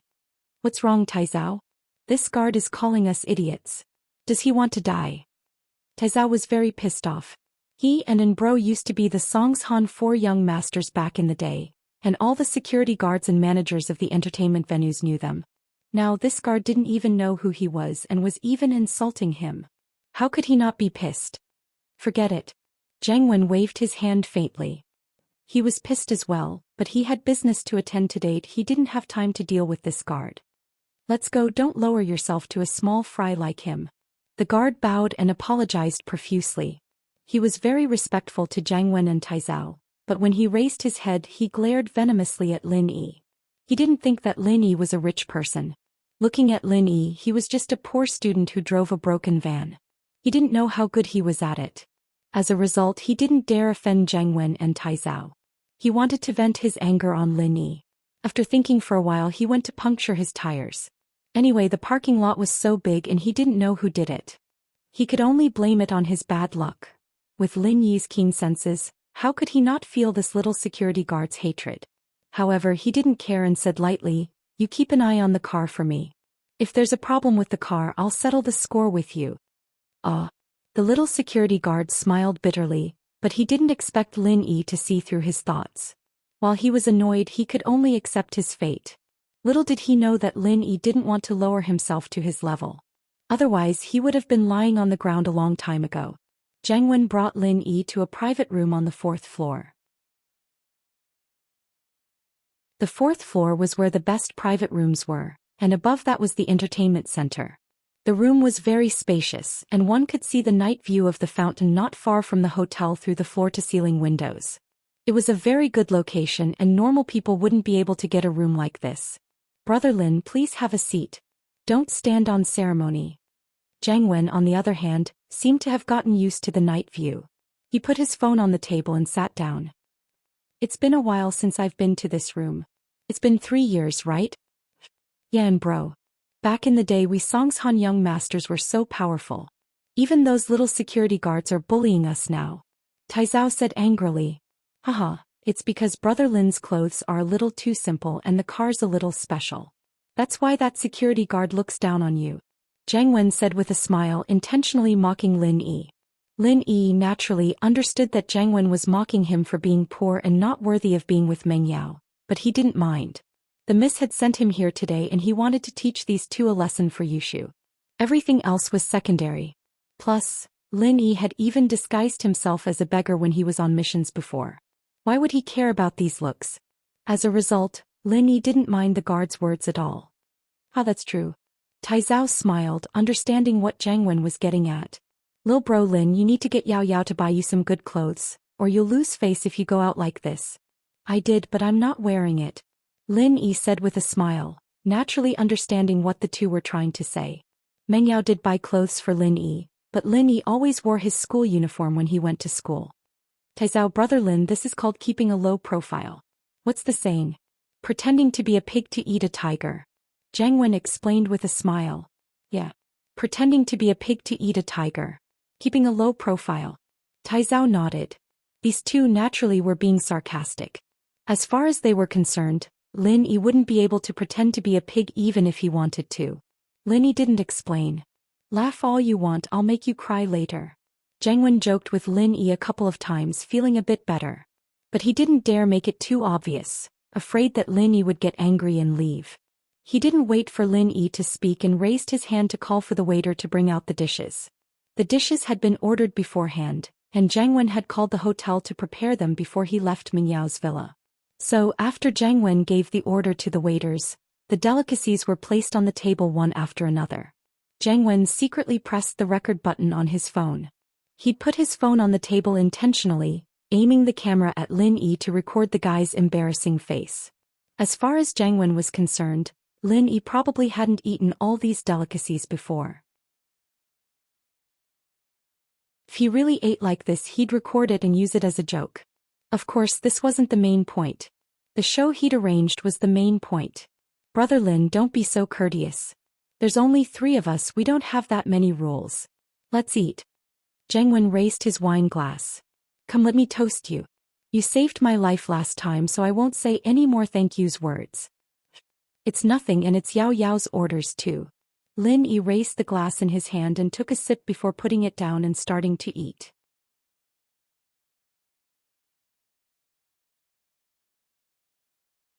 Chapter 355. Chapter 355. Finding an opportunity. Wait a bit, let's eat first. I'm hungry. Lin Yi waved his hand dismissively. Alright then. Let's eat first then. Zhang Wen thought that Lin Yi was probably really starved. School had just ended, and he hadn't had dinner yet. It wouldn't be too late to let him eat first.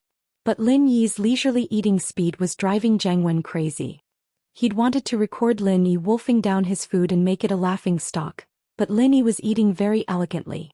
He ate quite a lot, but it was a very elegant feeling. Zhang Wen had no choice but to give up on recording.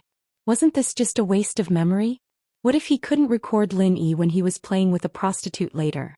Lin Yi only took a sip of the red wine after he was done with his meal. He wiped his mouth.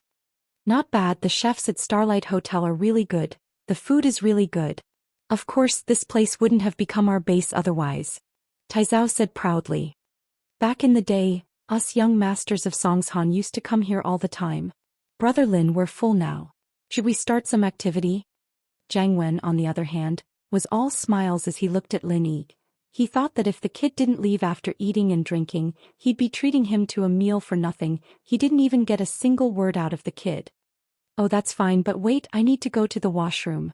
Lin Yi turned around to leave the room. His phone was vibrating. It was probably Meng Yao or Yushu calling. Lin Yi didn't want to answer it in front of Zhang Wen and Taizao. Isn't there a washroom in this room? Taizao pointed at a small door in the room. I'm not used to sitting toilets. Lin Yi smiled. I ate too much, my stomach's a little uncomfortable. Ha, alright then, hurry up and come back soon. Taizao smiled understandingly at Lin Yi's words. Some people were used to squatting and didn't like sitting down. It was normal. Lin Yi went to the washroom and Zhang Wen and Taizao decided to discuss their next step. They wanted Lin Yi to find a prostitute and record the whole process. It didn't matter if he was Meng Yao's boyfriend or not, as long as they gave the video to Pingzhan, he'd be done for. Lin Yi walked quickly to the washroom and picked up the phone. It was indeed Yushu. Shield bro, I'm asking you on behalf of Yao Yao. Yushu said seriously, have you found Miss yet? Hee, not yet. Lin Yi smiled. I just finished eating. Sister Yao Yao said you're not allowed to look for her. If you do, don't come back. Meng Yao's voice came from the other side just as Yushu finished. Shu, what are you talking about? I didn't say that. Hee, Shield bro, did you teach those two a lesson? Yushu giggled. I didn't find a chance. Let's wait and see. Lin Yi couldn't just beat them up like that, could he?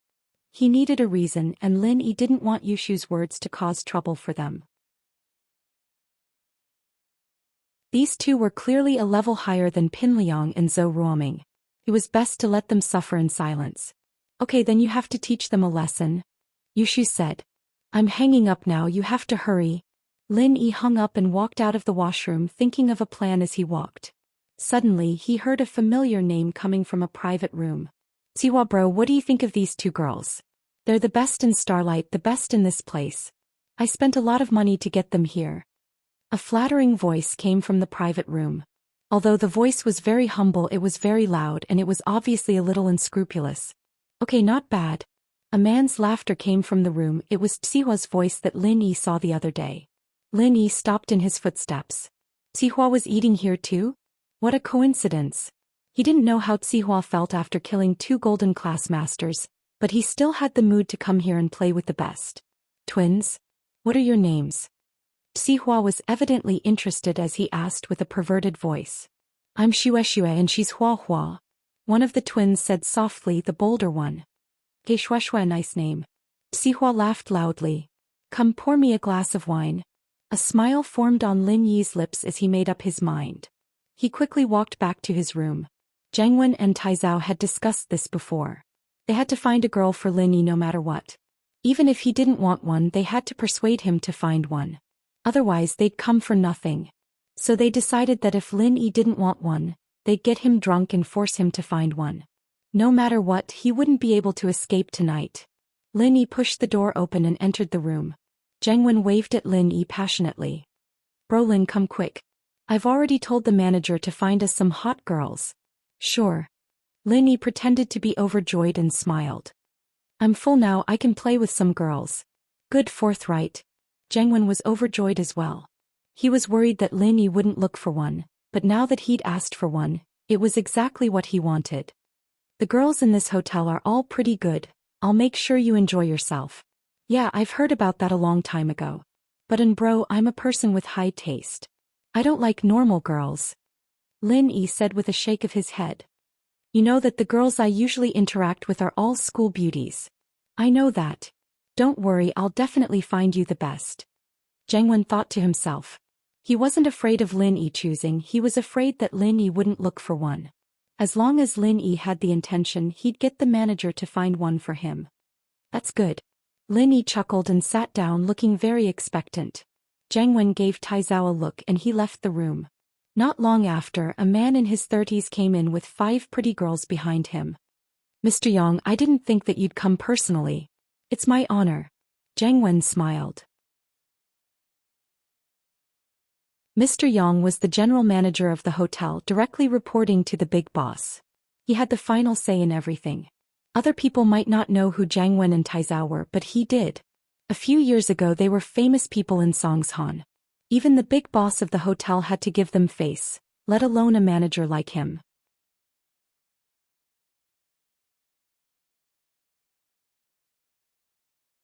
Chapter 356. Having a target, Masterin, see if these are to your liking. Mr. Yang said with a smile as he showed the girls behind him. Ah, Brother Lin is the guest today. Brother Lin, see if you like them first. Zhang Wen said with a nod to Lin Yi. Oh, can I pick 2?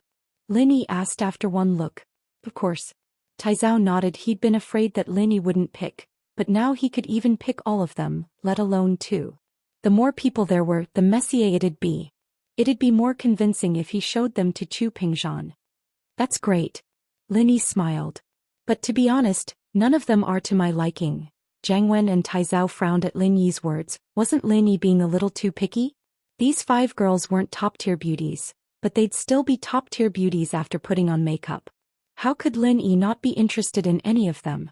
Was his standards really too high, or was he doing this on purpose? But no matter what, Zhang Wen had no choice but to ask Mr. Yang to switch. Zhang Wen pretended to be angry. Mr. Yang, what's wrong with you? Is it because I haven't been here for a few years that you're not giving me face anymore? Are you trying to fool us with these kinds of girls? I wouldn't dare. Mr. Yang sweated. I'll go switch them right now. These 5 girls really weren't the best of the best in the Starlight Hotel. Taizao had told him to find some good ones to entertain the guests, and so Mr. Yang thought that these 5 were more than enough. He didn't think too much about it. Who would have thought that this customer was a picky one, and now he'd pissed off Masterin as well.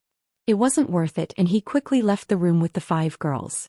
Jiang Wen could tell from Mr. Yang's expression that these 5 weren't the best of the best. He couldn't help but look at Tai Zhao puzzled. Why was this guy so unreliable? Since Lin Yi hung out with Meng Yao and Yushu all the time, his standards must be higher than the average person's. Would he even be interested in a normal girl?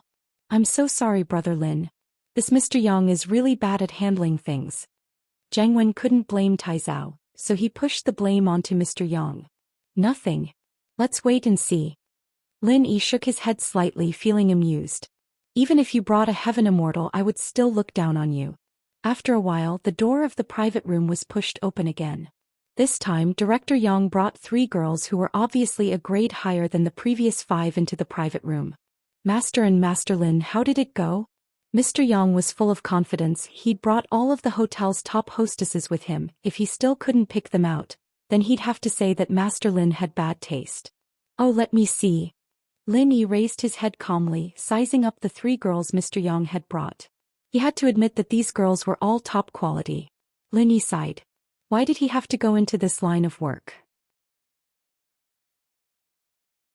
But Lin Yi wasn't a savior. He didn't want to care about things like this. Everyone had their own difficulties and he couldn't possibly understand them one by one. He pretended to look at the 3 girls carefully, thinking that Lin Yi would definitely keep 1 or 2 or even 3 of them when Lin Yi spoke up. Man, it still won't do. Mr. Yang, are you hiding something? Mr. Yang paused, a little unhappy. Hiding something? What, Master Lin doesn't like any of them? At this point, even Jiang Wen and Tai Zhao thought that Lin Yi was being too picky. Was this guy just going through the motions to brush them off? Maybe he didn't even want to look? Jiang Wen had his suspicions, but he couldn't say it already. What if Lin Yi was really that picky? Brother Lin, don't tell me that you don't like any of them? Tai Zhao's words were a little forceful. After all, even he was a little moved by these 3 girls. But Lin Yi didn't like any of them? Alright, I'll get straight to the point then. Mr. Yang, I heard that Starlight has 2 top hostesses, a pair of twins? Lin Yi pretended to be unhappy. I've heard so much about them, it's not just a rumor, is it? Lin Yi's words surprised Mr. Yang as well as Jiang Wen and Tai Zhao. What surprised Mr. Yang was that Lin Yi wasn't being picky at all, but that he already had a target in mind. Perhaps it was because he wanted to save face, but he didn't say it out loud. Instead, he was hinting at Mr. Yang through his dissatisfaction, asking him to change to someone better. Jiang Wen and Tai Zhao, on the other hand, hadn't been here for years, and they didn't know who the top hostesses were anymore. So when they heard Lin Yi say these 2 names, they thought to themselves that this kid was an expert. What made Jiang Wen and Tai Zhao the happiest was that Lin Yi wasn't messing with them on purpose. He already had a target in mind, and perhaps he was too embarrassed to say it out loud before, but now that Tai Zhao had forced him to say it. But that wasn't a problem. As long as Lin Yi said the name, everything would be fine. Mr. Yang, that Xue and Hua Hua, aren't they the top hostesses here? Jiang Wen looked at Mr. Yang, his tone neutral.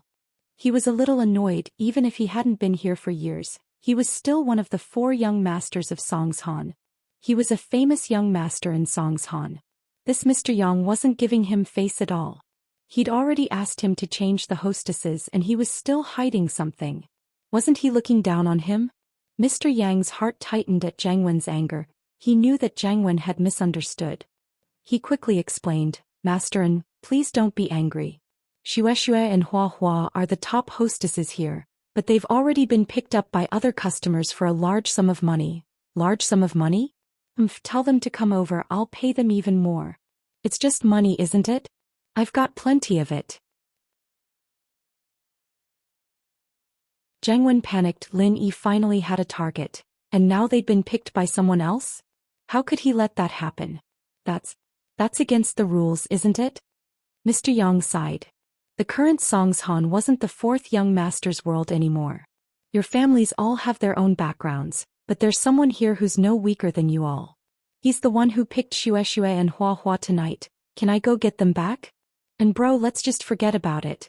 Since Mr. Yang's in such a difficult position, let's talk about it another day? Lin Yi said, pretending to be a nice guy.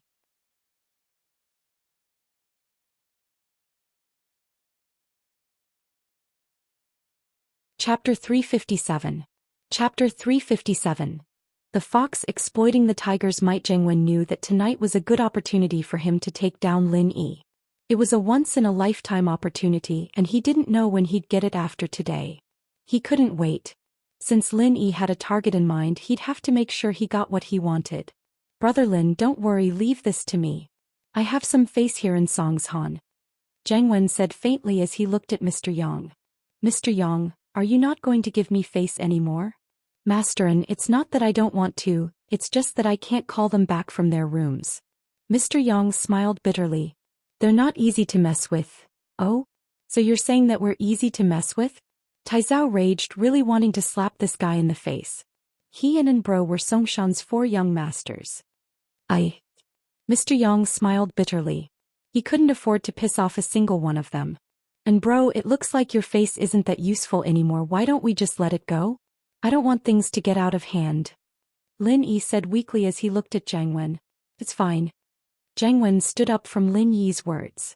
You don't have to do that, just tell me which room they're in, I'll go find them myself. In Songshan, other than my bro Chen, there's no one who dares fight me for a woman. They're in room 418. Mr. Yang said. Masterin, I'll be leaving first then, please don't tell anyone that I said that. Go. Zhang Wen waved his hand impatiently, cursing the coward in his mind. He turned to Taizao. Let's go, we'll fight and bro for a woman. Ha, alright. Taizao stood up as well, itching to go. In the past few years, they had done plenty of such tyrannical things, so they didn't care at all and weren't afraid of getting into trouble. Most people would take the initiative to keep the peace after hearing the name of the 4 young masters of Mount Songshan. No one would argue with them and cause trouble. Brother Lin, are you coming? Zhang Wen looked at Lin Yi, who was sitting on the chair. You're a man, you need to be hot-blooded. Even if you don't do anything, you should at least watch from the side. Then, I'll go take a look. Lin Yi stood up excitedly. Actually, I'm looking forward to such a hot-blooded scene. It's just that I didn't dare to before. Ha, no problem, just watch. Taizao laughed. Watch how the 4 young masters of Songshan step on people. Taizao put on a righteous face as well, that was the only way to get Lin Yi to let his guard down, and they'd be able to take pictures of him later. Alright, then I'll also borrow the tiger's might for once. Lin Yi stood up and took 2 steps forward. Then he turned around and picked up a bottle of red wine from the table. I need to bring a weapon to protect myself. Ha, these things are all trash if you follow us. Taizao curled his lips. The name of the 4 young masters of Songshan was much more useful than a bottle of wine. Lin Yi walked in front like a tiger, opening up a path. Zhang Wen and Taizao, on the other hand, were chuckling inwardly at the guy's thought. He'd gone crazy thinking about the twins. Otherwise he wouldn't be this excited. He stopped in front of room 418, waiting for Zhang Wen and Taizao to walk over before kicking the door open. His voice grew shrill with excitement. People inside, listen up. If you know what's good for you, send Xue and Hua Hua out to our young master right now. Otherwise, you'll be in for it. With that, he threw the bottle of wine in with a bang, hitting Xihua's face and causing his nose to bleed. In actuality, Lin Yi had made his voice sharper on purpose. He didn't want Xihua to recognize his voice. After throwing the bottle, Lin Yi quickly hid behind Zhang Wen and Taizao. Zhang Wen and Taizao, on the other hand, didn't mind Lin Yi's actions at all. They thought that he was just trying to act cool, but was also a coward, using their power to intimidate others. Zhang Wen and Taizao walked into the room, and with Lin Yi leading the way, Zhang Wen pointed at the twins. I'm taking these 2 girls with me tonight. You guys don't mind, do you? Zhang Wen used to say this a couple of years ago and it was easy for him to say it now. He looked at Xue and Hua Hua, and found them to be as pretty and sweet as the 3 girls Mr. Yang had brought. No wonder Lin Yi wanted them so much, even Zhang Wen himself was moved. If it weren't for the fact that he had to take pictures of Lin Yi, he would have taken them home himself. Xihua was stunned by the bottle of wine that Lin Yi had thrown at him. Who dared hit him in Songshan? Did they have a death wish? The voice sounded familiar, but Xihua didn't have time to think about it. He raised his head to look at the door and saw Zhang Wen and Taizao walking in. Xihua thought that they were the ones who threw the bottle. He was furious. How could there be people who didn't know what was good for them? Beat them to death. Beat them to death. Xihua held his bleeding nose as he pointed at Zhang Wen and Taizao. Beat them until they don't even recognize each other. The 2 golden class masters beside him had been killed by Lin Yi. But Sihua still had other fighters around him. They weren't golden class yet, but they were more than enough to beat up two young masters who didn't know any kung fu. The two bodyguards beside Sihua heard the order, pouncing over like hungry wolves, each of them grabbing one of the bodyguards and starting the fight without a word. Jiangwen and Taizao were stupefied. They were used to stepping on people, never thinking about the consequences. The moment they said their names, the only thing the other party would think of was to let things go. But today the people in the room didn't even ask before starting the fight. Were they idiots? Didn't they know the rules? Aren't you afraid of getting into trouble and getting yourself into trouble? They were only thinking about themselves. They didn't think that this was all caused by Lin Yi. If it weren't for Lin Yi smashing a bottle of wine on Sihua's face, he wouldn't have ordered his bodyguards to start the fight. Usually, Jiangwen and Taizao would bring a strong follower with them when they came out. For example, the feminine man from the other day was Taizao's fighter, and he had no problem fighting 1 against 3. But today he was treating Lin Yi to a meal, and so Jiangwen didn't bring any irrelevant people. Only when the fight was about to start did he realize that there was no one on his side who could fight.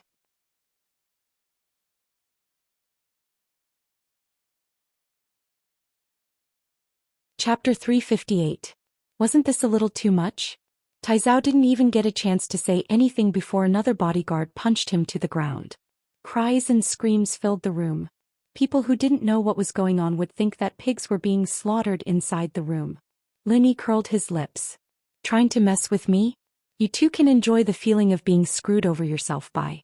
He used his phone to record the two's miserable state for a while before leaving room 418 silently.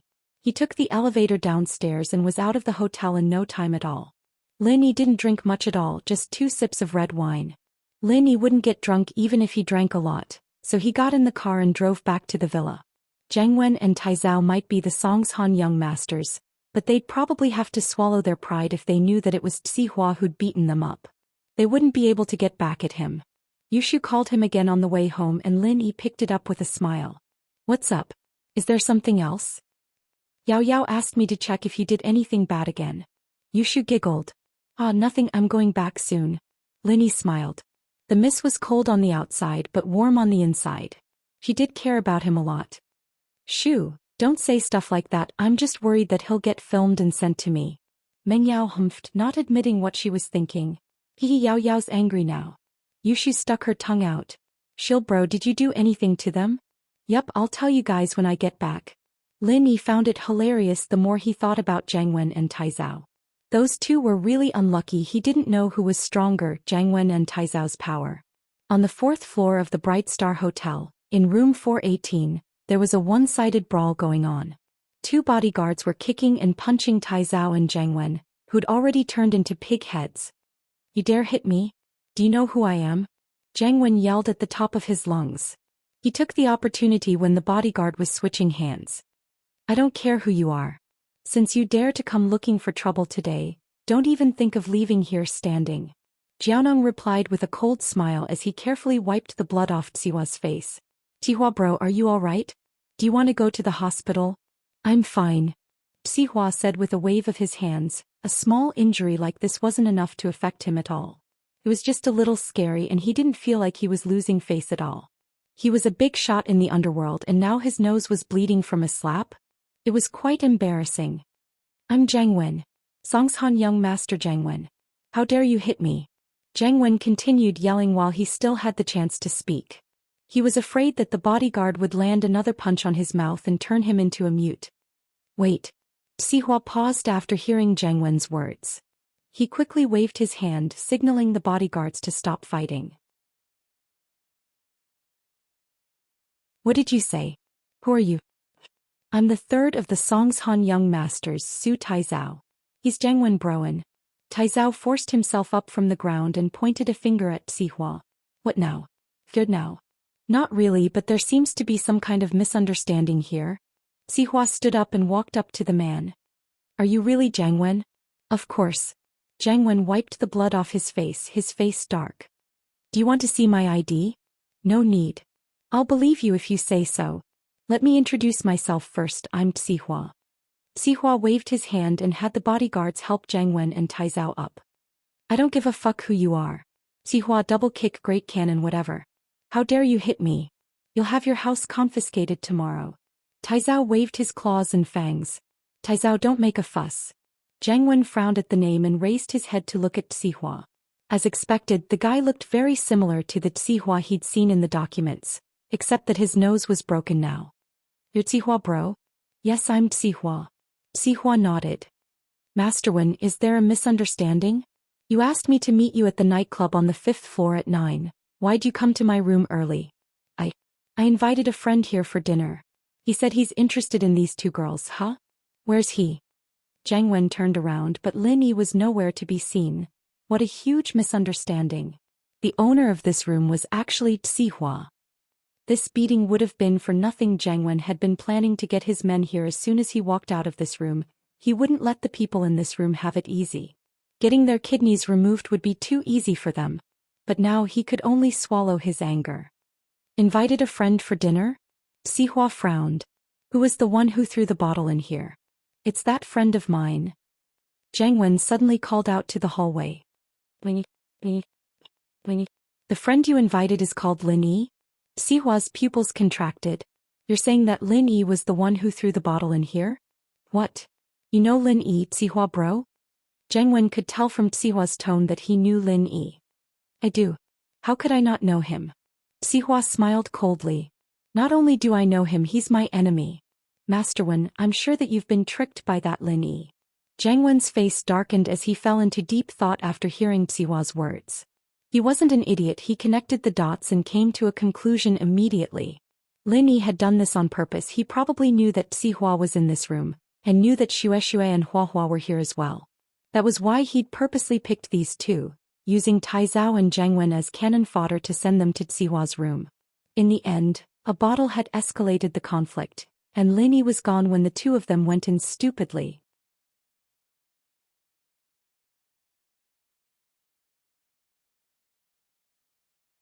Chapter 359. Chapter 359. Getting beaten up for nothing. What Lin Yi didn't know was that Zhang Wen and Sihua actually knew each other, and had even arranged to meet up at night. According to Lin Yi, even if Zhang Wen and Taizao weren't killed, they'd be crippled by Sihua's men. Sihua, on the other hand, wasn't a man who wouldn't react when his nose was bleeding. Master, and I can only apologize for what happened earlier. I hope you don't mind, but I've become like this as well. Sihua said with a shrug as he pointed at his face. The power behind Sihua wasn't weak, but Zhang Wen's house wasn't weak either. Add Taizao's house to the mix. There was even less of a need for Sihua to start a feud. The two of them didn't even have a grudge against each other and were even working together. It was all that bastard Lin Yi's fault. It's fine. Zhang Wen waved his hand. He knew that he couldn't blame Sihua for what happened today. The only person to blame was Lin Yi. That bastard was simply too evil. Taizao, on the other hand, was a little indignant. Lin Yi was the one who started this, but he couldn't just beat someone up like that, could he? He'd never heard of the name Sihua after all. Who the hell knew who he was? But seeing that Zhang Wen was letting it go, he didn't have anything else to say. He could only sit on the side angrily. The good thing was that the beating wasn't too heavy, just that his face looked like a pig's head. Xue Huahua, go accompany young Master Su to calm his anger. Sihua could see through Taizao's resentment. He waved at the twins, gesturing for them to keep Taizao company.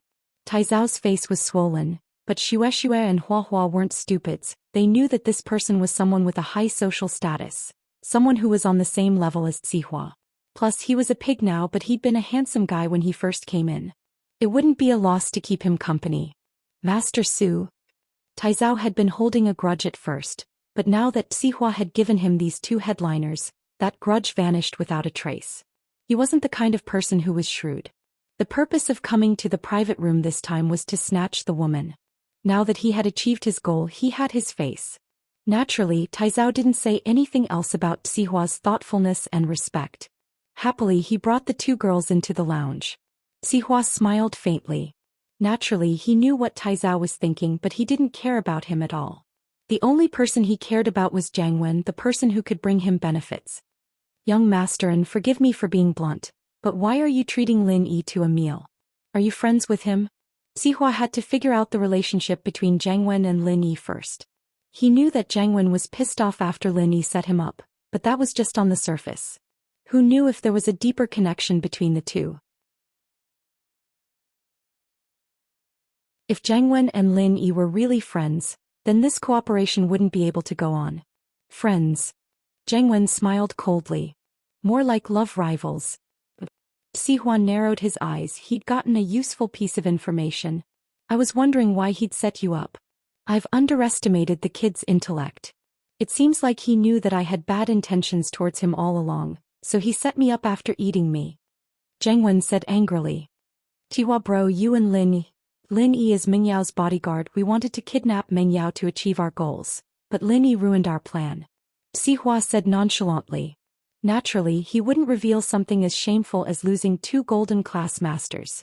And now that the plan had failed, Gubong had lost the ability to deal with Pingzhan. Xihua couldn't be bothered with Meng Yao, but Lin Yi, on the other hand, was something he couldn't let go of. Is Lin Yi really Meng Yao's bodyguard? Jiang Wen paused. He'd had his suspicions before, but if Lin Yi really was Meng Yao's bodyguard, then he still had a chance. I thought that he had some sort of relationship with Meng Yao before, but I realized that he was closer to that Yushu. Xihua was talking about the theme park incident. Lin Yi risked his life to jump into the sea with Yushu, and that made Xihua suspicious. Yushu? Oh, that's great. Jiang Wen lost his composure a little after hearing Xihua's words. But he couldn't be blamed for that. He'd been planning to cause trouble for Lin Yi because he'd heard that Lin Yi was Meng Yao's boyfriend. Now that he was sure that Lin Yi wasn't, Jiang Wen felt quite satisfied. What's wrong, Masterin? The girl you're in love with isn't Meng Yao, is it? Xihua seemed to have noticed something. I'm sorry, Xihua bro, but Yao Yao and I are childhood friends. We grew up together. Jiang Wen nodded. I saw Lin Yi with Meng Yao when I came back to China, so I brought him out to see what's going on. That kid isn't simple. Even if he's just a bodyguard, you still have to be careful of him. Xihua reminded. He didn't mind using this opportunity to drive a wedge between Jiang Wen and Lin Yi into the fray. I will. Jiang Wen nodded. Xihua bro, you guys want to go after Meng Yao? It's all in the past and that plan has been terminated. Don't worry. Xihua smiled. Even if it wasn't terminated, I wouldn't do anything for Master An's sake. Thank you, Xihua bro. Jiang Wen was quite satisfied with Xihua's attitude. The two had some conflict at first, but that was all because of Lin Yi. Now that things were out in the open, Jiang Wen still wanted to work with Xihua.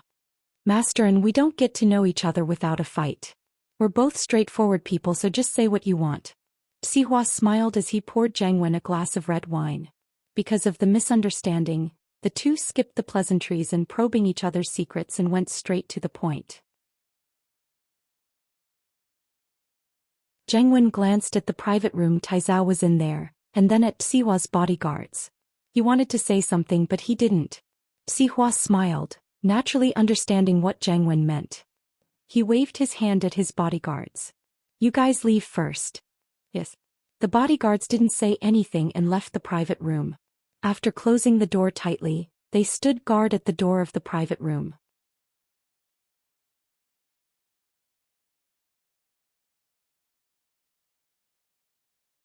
Chapter 360. Kneeling on the CPU. Hello, Mr. Su, your name's pretty cute. Jiang Wen sweated a little at the name. It was a pretty cool name. Haha. Jiaoneng smiled. I'm from the same family as that Master Su inside. Don't worry, Master, and this room's soundproof. We can't hear anything from inside, right? Jiang Wen nodded. Xihua bro, I'm sure you know what kind of business my family does. My big brother used to be in charge here in Songshan, and I don't care what he does, but I've heard a lot about you, Xihua bro. You're the boss of Songshan's underground forces. That's why I'm here to pay you a visit. No matter what, Jiang Wen's words made Xihua feel good. Naturally, Xihua knew what kind of business Jiang Wen's family was in. After all, selling human organs. Jiang Wen's big brother and Jianda hadn't visited Xihua when he was here. He didn't think much of Xihua because he had a golden class mid-phase as his underling. But Jianda's business back then was the kind where money was exchanged for goods. It was illegal, but it didn't have anything to do with the underground forces. Xihua didn't want to get into an enemy's business because of that. After all, a golden class mid-phase master wasn't to be underestimated. Xihua had a stronger master backing him up, but there was no need for the two to fight to the death. Even if he took care of Jianda, Sihua wouldn't be able to dip his fingers into his business, since he'd never been in the business before. He didn't have any customers and he didn't have any channels to sell his organs. But even so, Sihua was still a little displeased. After all, doing illegal business in Songshan without paying a visit to him was a bit shameful. Even if he didn't give any money, shouldn't he at least put on a feast? And so, Sihua was quite pleased that Jiang Wen had taken the initiative to pay a visit. Ah, Master Wen, I'm glad that you're thinking like that. Don't worry, there's no one I can't take care of in Songshan. If you need anything in the future, just say the word. Sihua said boldly. However, he was obviously bragging. At the very least, he didn't manage to deal with Lin Yi. Not only that, but he also lost 2 golden class masters. This was a huge loss. Oh, Sihua bro, I'm not here to visit you this time. I'm here to talk about cooperation. Jiang Wen waved his hand with a smile. Cooperate? Sihua paused. What was there to cooperate with this guy? Sihua bro, you know that fewer and fewer people are willing to sell their kidneys these days. People aren't stupid anymore. My brother used to lie to people, saying that losing a kidney wouldn't affect them at all. But the truth is, people who have their kidneys removed will have their bodies deteriorate. No one is falling for that anymore. Jiang Wen said helplessly. That's why I'm preparing to make a move on the homeless and beggars. Of course I have to go through you, Sihua bro. Sihua nodded. This Jiang Wen was quite the attention. He wouldn't be able to interfere if it was just selling organs, but kidnapping people on his turf without Sihua's permission was a little disrespectful to him. Sihua nodded, thinking that Jiang Wen wasn't a big deal at all. That's a good thought, no one would notice if the homeless and beggars went missing. Sihua nodded. What do you want me to do? Help you catch them or help you solve the problem? It'd be best if you could help me catch them, but we'll do it ourselves. Jiang Wen nodded. Of course, I'll give you a certain amount of profit every month, Sihua bro. You won't be doing this for free. Okay. Sihua nodded, satisfied. Organ trading was a very profitable business and it would be a good idea if Jiang Wen could give him a portion of the profit. Of course, Sihua bro, if you have someone who died not too long ago, you can send it to me as well. Jiang Wen said. We'll share the profit with you as well. No problem. It's a deal. Sihua nodded. Sihua wouldn't have agreed so easily if it were someone else, but he knew about Jiang Wen's family. His big brother had been doing organ trading for a few years now, and it had always been very secretive. There shouldn't be any risk in working with Jiang Wen. They'd already formed a set of procedures and it wouldn't be exposed easily. Sihua bro, you're such a straightforward person. Jiang Wen nodded with a smile as he raised the wine in his hand. His face was swollen and bruised, but he was still very happy that he'd made a deal. With Sihua's support, his business would definitely grow. Plus, he'd learned something important today. Lin Yi wasn't Ming Yao's boyfriend, but her bodyguard. Things would be easier if that was the case, but it was time to change his plan of dealing with Lin Yi. If he really was a bodyguard, it would be a good idea to rope him in, but if he didn't, then he'd have no choice but to do the same. Meng Yao and Yushu sat on the sofa watching TV. Meng Yao waited for Yushu to finish talking with Lin Yi before asking, Shu, is he coming back already? Yeah, Yao, Shield bro said he's on his way back. Yushu nodded. He said he wasn't lying and he didn't go to the miss. Humph, you can trust a man's words. Meng Yao humphed. You trust people too easily. Don't get tricked by Lin Yi. My dad said that he didn't make mommy run away because of him, but what's the truth? I saw the note mommy left behind and it said that daddy made her run away because of him. Oh. Then what should we do? We'll wait for Shield bro to come back and ask him. Yushu wondered if Shield bro would be able to resist temptation. I heard that the only way to get a man to tell the truth is to make him kneel on the CPU. Yao, should we try that too? Meng Yao sweated profusely. Kneel on the CPU? Your method is outdated. I heard that nowadays people kneel on the TV remote and they beat you up every time you change the channel. The new CPU doesn't have pins anymore, so it's useless for punishment. It's fine, Yao. We can turn on the computer and remove the fan and make Shield bro kneel on it. Yushu waved her fist. Are you trying to burn him to death? Meng Yao was speechless. The CPU would burn to death without a fan.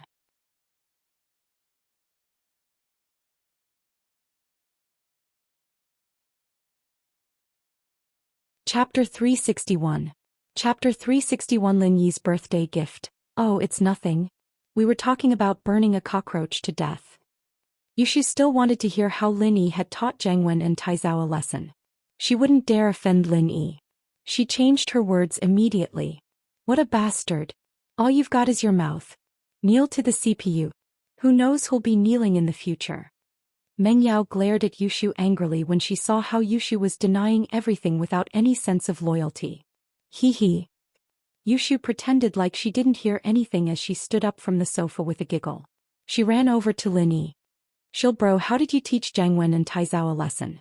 Tell me. Meng Yao was annoyed at Yushu's actions, but she couldn't help but widen her eyes at Lin Yi's question. She looked at Lin Yi with widened eyes. See for yourselves. Lin Yi said as he handed the phone to Yushu. When Jiangwen was recording with his phone, Lin Yi turned on his phone as well. It was just that he kept the phone in his pocket at the beginning so he could only hear their voices, not see the images. Bro, Lin, come quick. I've already told the manager to get us some hot girls. Alright. Now that we're full we can play with some girls. Lin Yi's phone sounded and Meng Yao heard everything clearly. She couldn't help but glare at Lin Yi. Look, I told you this guy wasn't being honest. Looks like we'll have to show this recording to Tang Yin tomorrow. Let her see what kind of person Lin Yi is. Yushu looked at Lin Yi, confused. Bro, are you that kind of person? We'll know if we keep watching. Lin Yi shrugged, not explaining. Yushu and Meng Yao continued listening to Lin Yi's phone, and Meng Yao frowned again when Lin Yi asked for snow and flour. Lin Yi, what else do you know about snow and flour? Lin Yi didn't say anything, gesturing for her to keep watching. Meng Yao thought that Lin Yi was feeling guilty when he didn't reply. She humphed and went back to looking at the phone. Meng Yao heard Jiangwen and Taizao asking for the girls and Lin Yi's cowardice. Meng Yao knew that Lin Yi was starting to pull something. He was a fearless man, why would he be afraid of trouble? Meng Yao and Yushu understood Lin Yi's plan the moment they heard him smash a bottle into the room. The people in that room weren't easy to deal with. Lin Yi was using someone else's hand to deal with Jiangwen and Taizao. As expected, the people in the room were pissed off and started kicking and punching Jiangwen and Taizao. They could see the video now, taken by Lin Yi. Bro, you're amazing. You killed people without a trace. Yushu looked at the video of Jiangwen and Taizao getting beaten up, quite pleased. These two really shot themselves in the foot trying to find a girl for you, but they got beaten up instead. Tricks like this can only fool these two idiots. Meng Yao humphed, not giving Lin Yi any compliments. Who was the one who suspected Lin Yi just now? I can't take it anymore, I'm dying of laughter. These two are really stupid. Yushu couldn't stop laughing. Bro, give me a copy later, I'll watch it again when I'm free. Alright. Lin Yi nodded. After returning to his room he received a call from Kong Xiaobo. The guy was worried about his second grandpa's birthday present this weekend. Boss, what do you think I should give him?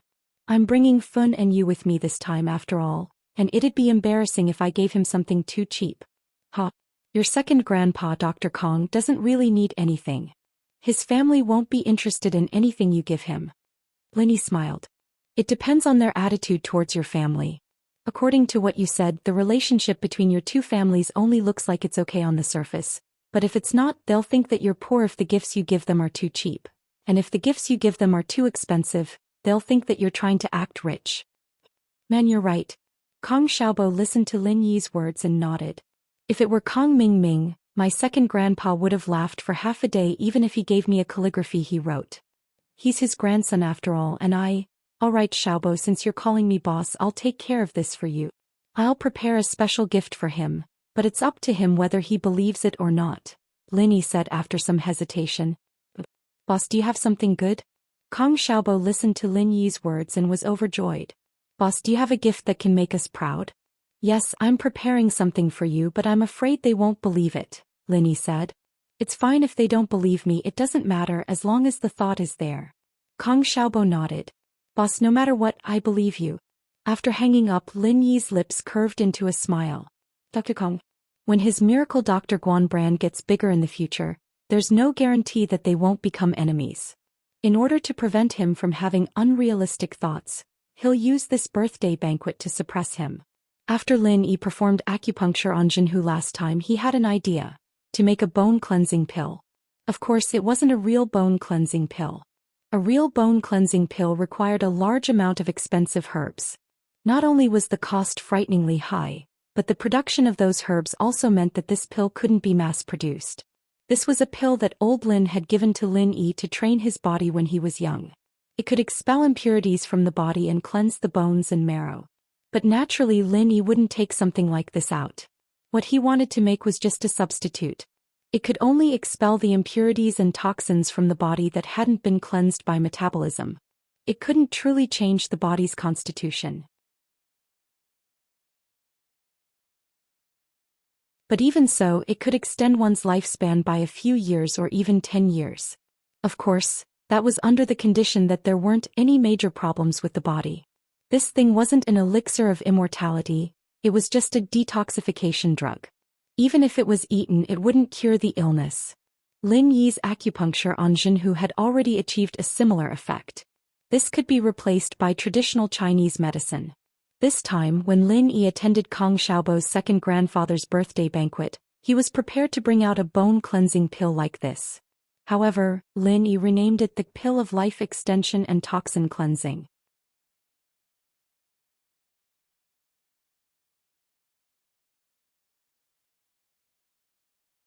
Chapter 362. Boss has a way. Of course, even if this thing could be mass-produced, Lin Yi didn't want to do it. He didn't want to leak the recipe either. Rare things were more valuable. People would only crazily chase after it when it was unique. Plus, once this thing was released, it would definitely attract the attention of various forces. Lin Yi didn't want to stand in the limelight just yet. He only took out a few pills. He didn't want to say that he made it himself. He just wanted to release some from time to time. This way he could keep a low profile. Originally, Lin Yi wanted to make a few pills and give them to the celebrities when Miracle Dr. Guan's medical company opened. He wanted to make Miracle Dr. Guan's name known. But it wasn't a bad idea to give one to Dr. Kong as a birthday gift. If he believed it, then his words would be more convincing. If he didn't believe it, then he could only pretend that he wasn't fated to enjoy such a good thing. Lin Yi originally wanted to wait for Kong Xiaobo's second grandpa's birthday celebration to make the pill. But because of this phone call, Lin Yi had to prepare in advance. Luckily he still had time. On Saturday afternoon Kong Xiaobo called.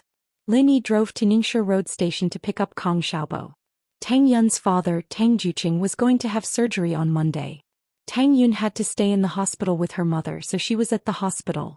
Lin Yi wanted to pick up Tang Yun after picking up Kong Xiaobo. As for Xiaofan, Kong Xiaobo had already discussed it with his parents. Lin Yi was his good brother, Tang Yun was Lin Yi's girlfriend, and Xiaofan was Tang Yun's best friend. Kong Xiaobo's parents didn't suspect anything. Instead, they thought that it was a good sign that Kong Xiaobo could bring a classmate. After all, Kong Xiaobo wasn't willing to go to his second grandpa's house in the past. The people on the other side invited him warmly, but Xiaobo continued to ignore them. Kong Xiaobo's parents didn't know that Kong Mingming had been mocking Kong Xiaobo in private. He was only pretending to be normal. The car stopped at Ningshi Road Station. Kong Xiaobo opened the door and got in. "Boss, let's go pick up Xiaofan first." "She's at home." Lin Yi nodded. Xiaofan lived in the slums, so Lin Yi was familiar with the place. "Manfan doesn't really want to go. She said she'd go, but now she's backing out." Xiaobo sighed after getting in the car. "I tried to talk her out of it and she agreed reluctantly. Who knows if she'll regret it later. That's normal. After all, going to see Kong Xiaoming is an eternal pain in her heart. Although she was mentally prepared for it, it's understandable that she would retreat when it comes to it." Lin Yi said, "After all, Kong Mingming hurt her. Although you want to completely forget Kong Mingming in this way, you have to consider Xiaofan's opinion." "I understand too. That's why I'll always be by her side. I won't let Kong Mingming bully her." Kong Xiaobo clenched his fist. "I'll protect her from harm." "I believe you." Lin Yi nodded, but even if Kong Xiaobo didn't say it, he would still accompany Kong Xiaobo and not let anyone bully him and Xiaofan. Lin Yi parked the car in front of Xiaofan's house. Kong Xiaobo went upstairs to pick Xiaofan up. Lin Yi sat in the car and called Tang Yun. "Hello." The call was picked up very quickly and Tang Yun's voice came from the other side. "Lin Yi, are you here? My dad is asleep. I can't speak loudly." "Not yet. I accompanied Xiaobo to pick up Xiaofan," Lin Yi said. I'm downstairs. I'll pick you up later. And Tang Yun replied softly. Before she could say anything, Lin Yi heard Mrs. Tang's voice from the other side of the phone. Yun, is that Shaolin? Go and play. I don't need you here. Your dad hasn't undergone surgery yet. He doesn't need you to take care of him. Then it was Tang Yun's embarrassed and helpless voice. All right. Mom, I understand. You don't have to worry. I'll leave in a while, okay? Huh? Lin Yi chuckled before hanging up. Kong Xiaobo supported Xiaofan as they limped down. Xiaofan had a limp. It was obvious when she walked. She usually sat in a wheelchair at home. However, it wasn't suitable for her to sit in a wheelchair today. I said I'd carry you down, but you didn't agree. Look, you almost fell. Kong Xiaobo saw Xiaofan stumble and almost fall at the door. He subconsciously helped her up. Xiaofan's outfit today was very fashionable and pure. She wore a candy t-shirt and a pair of jeans. Her hair was meticulously styled. She even had light makeup on her face. After her recuperation in the hospital, she looked completely different from her sickly appearance. She also wore a pair of exquisite sunglasses. She gave off a youthful and beautiful vibe. It was similar to Tang Yun's style. No wonder they were best friends. One could imagine that Xiaofan had many pursuers in the past. She wasn't inferior to Tang Yun. However, fate was unfair. It made her drop out of school and stay at home. If it wasn't for Kong Xiaobo, it would be hard for Xiaofan to walk out of her house. Although Xiaofan's heart wasn't completely open, she was much more cheerful than before. If it wasn't for her leg, Xiaofan would be even more radiant. Xiaofan is very beautiful today. Lin Yi comforted her. A girl like Fin was extremely lacking in confidence right now, and he needed to keep encouraging her. Is that so? Xiaofan lowered her head in surprise. I was afraid that Xiaobo would feel embarrassed. How could that be? It's very honorable for me to bring you out. Kong Xiaobo said. How could it be embarrassing to have such a beautiful companion? But my leg. Xiaofan knew that Kong Xiaobo was comforting her. At least to his parents he didn't dare to tell the truth. Don't worry. Boss said he will cure you. He has a way. Kong Xiaobo said and gave Lin Yi a look. Isn't that right, boss? Kong Xiaobo wanted Lin Yi to comfort Xiaofan. Even if he couldn't cure Xiaofan's leg now, he hoped that Lin Yi could give her confidence. After all, Xiaofan knew that Lin Yi knew medical skills. Xiaobo, you don't have to comfort me. The doctors in the hospital said that there's no hope. Xiaofan sighed. You're tuning in to the Romantic Tales YouTube channel. Don't forget to subscribe and join us on this journey to catch the most captivating stories.